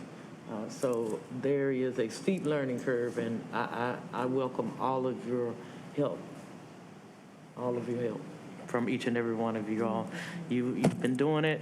You've had to go back and forth between this space and the Zoom space. So the more that we can collaborate together on that to figure out the best solutions, I think that'd be a great thing. So I look forward to all of us having some input and talking about things as we develop what we're going to do next. Thank you for bringing it up. I appreciate that. All right. We'll now turn it over to our able city manager to settle our agenda. Thank you, Madam Mayor. Before I settle the agenda, if I may, I would like to brief the council or bring an update to the council regarding the Bull City Tenants United discussion and items that we've had in the past. The city attorney and I have worked together in this space, as well as staff. I had mentioned to some members of the council that the administration may be ready with a report to you on this day, and you will see from the agenda that we were not ready. So I wanted to, during this meeting, let you know that we are still working on that item, and that we will be ready on January 6th of 2022 to discuss that item again from the perspective of the administration, and we'll be also coordinated with the city attorney's office. So I would like to make that statement before we set this agenda coming up. All right, for the council meeting for the consent agenda, I have items 9 through 14 and items 17 through 23. And we have one GBA public hearing, and that is item 27. All right, we'll entertain a motion to settle the agenda. So moved. Second. All right, it has been moved by Councilwoman Freeman, seconded by Councilwoman Caballero. Let us now move to our vote. All right. And now we're moving to, we are asking that you all vote verbally with an A or an A. The A's would go first, I's would go first on settlement of our agenda items for our next meeting. I will now call for the question. All those in favor, say aye. Aye. Aye. All those opposed would have the same right. Hearing none, the motion passes unanimously. We have now settled our agenda. I believe that we have made it through our first work session. Congratulations. Unless there are any other items. Thank you, Madam Clerk. How well did your student do today? Get an A+. All right, everybody. Thank you all so much for being so patient. I'm still getting the motions and stuff kind of clicking in my head because I'm not used to those types of motions. I'm used to other ones that don't require a vote, but a granted or dismissed or overruled. So I have to kind of get that kind of judge mindset out and put in the other kind of motions that we're dealing with here today. I really appreciate you all, and thank you. We will now adjourn this meeting at the hour of, what time is it? 3:47. I'm going to get some better eyeglasses. 3:47 on December 9th. Thank you all, and we will hit the gavel. Well.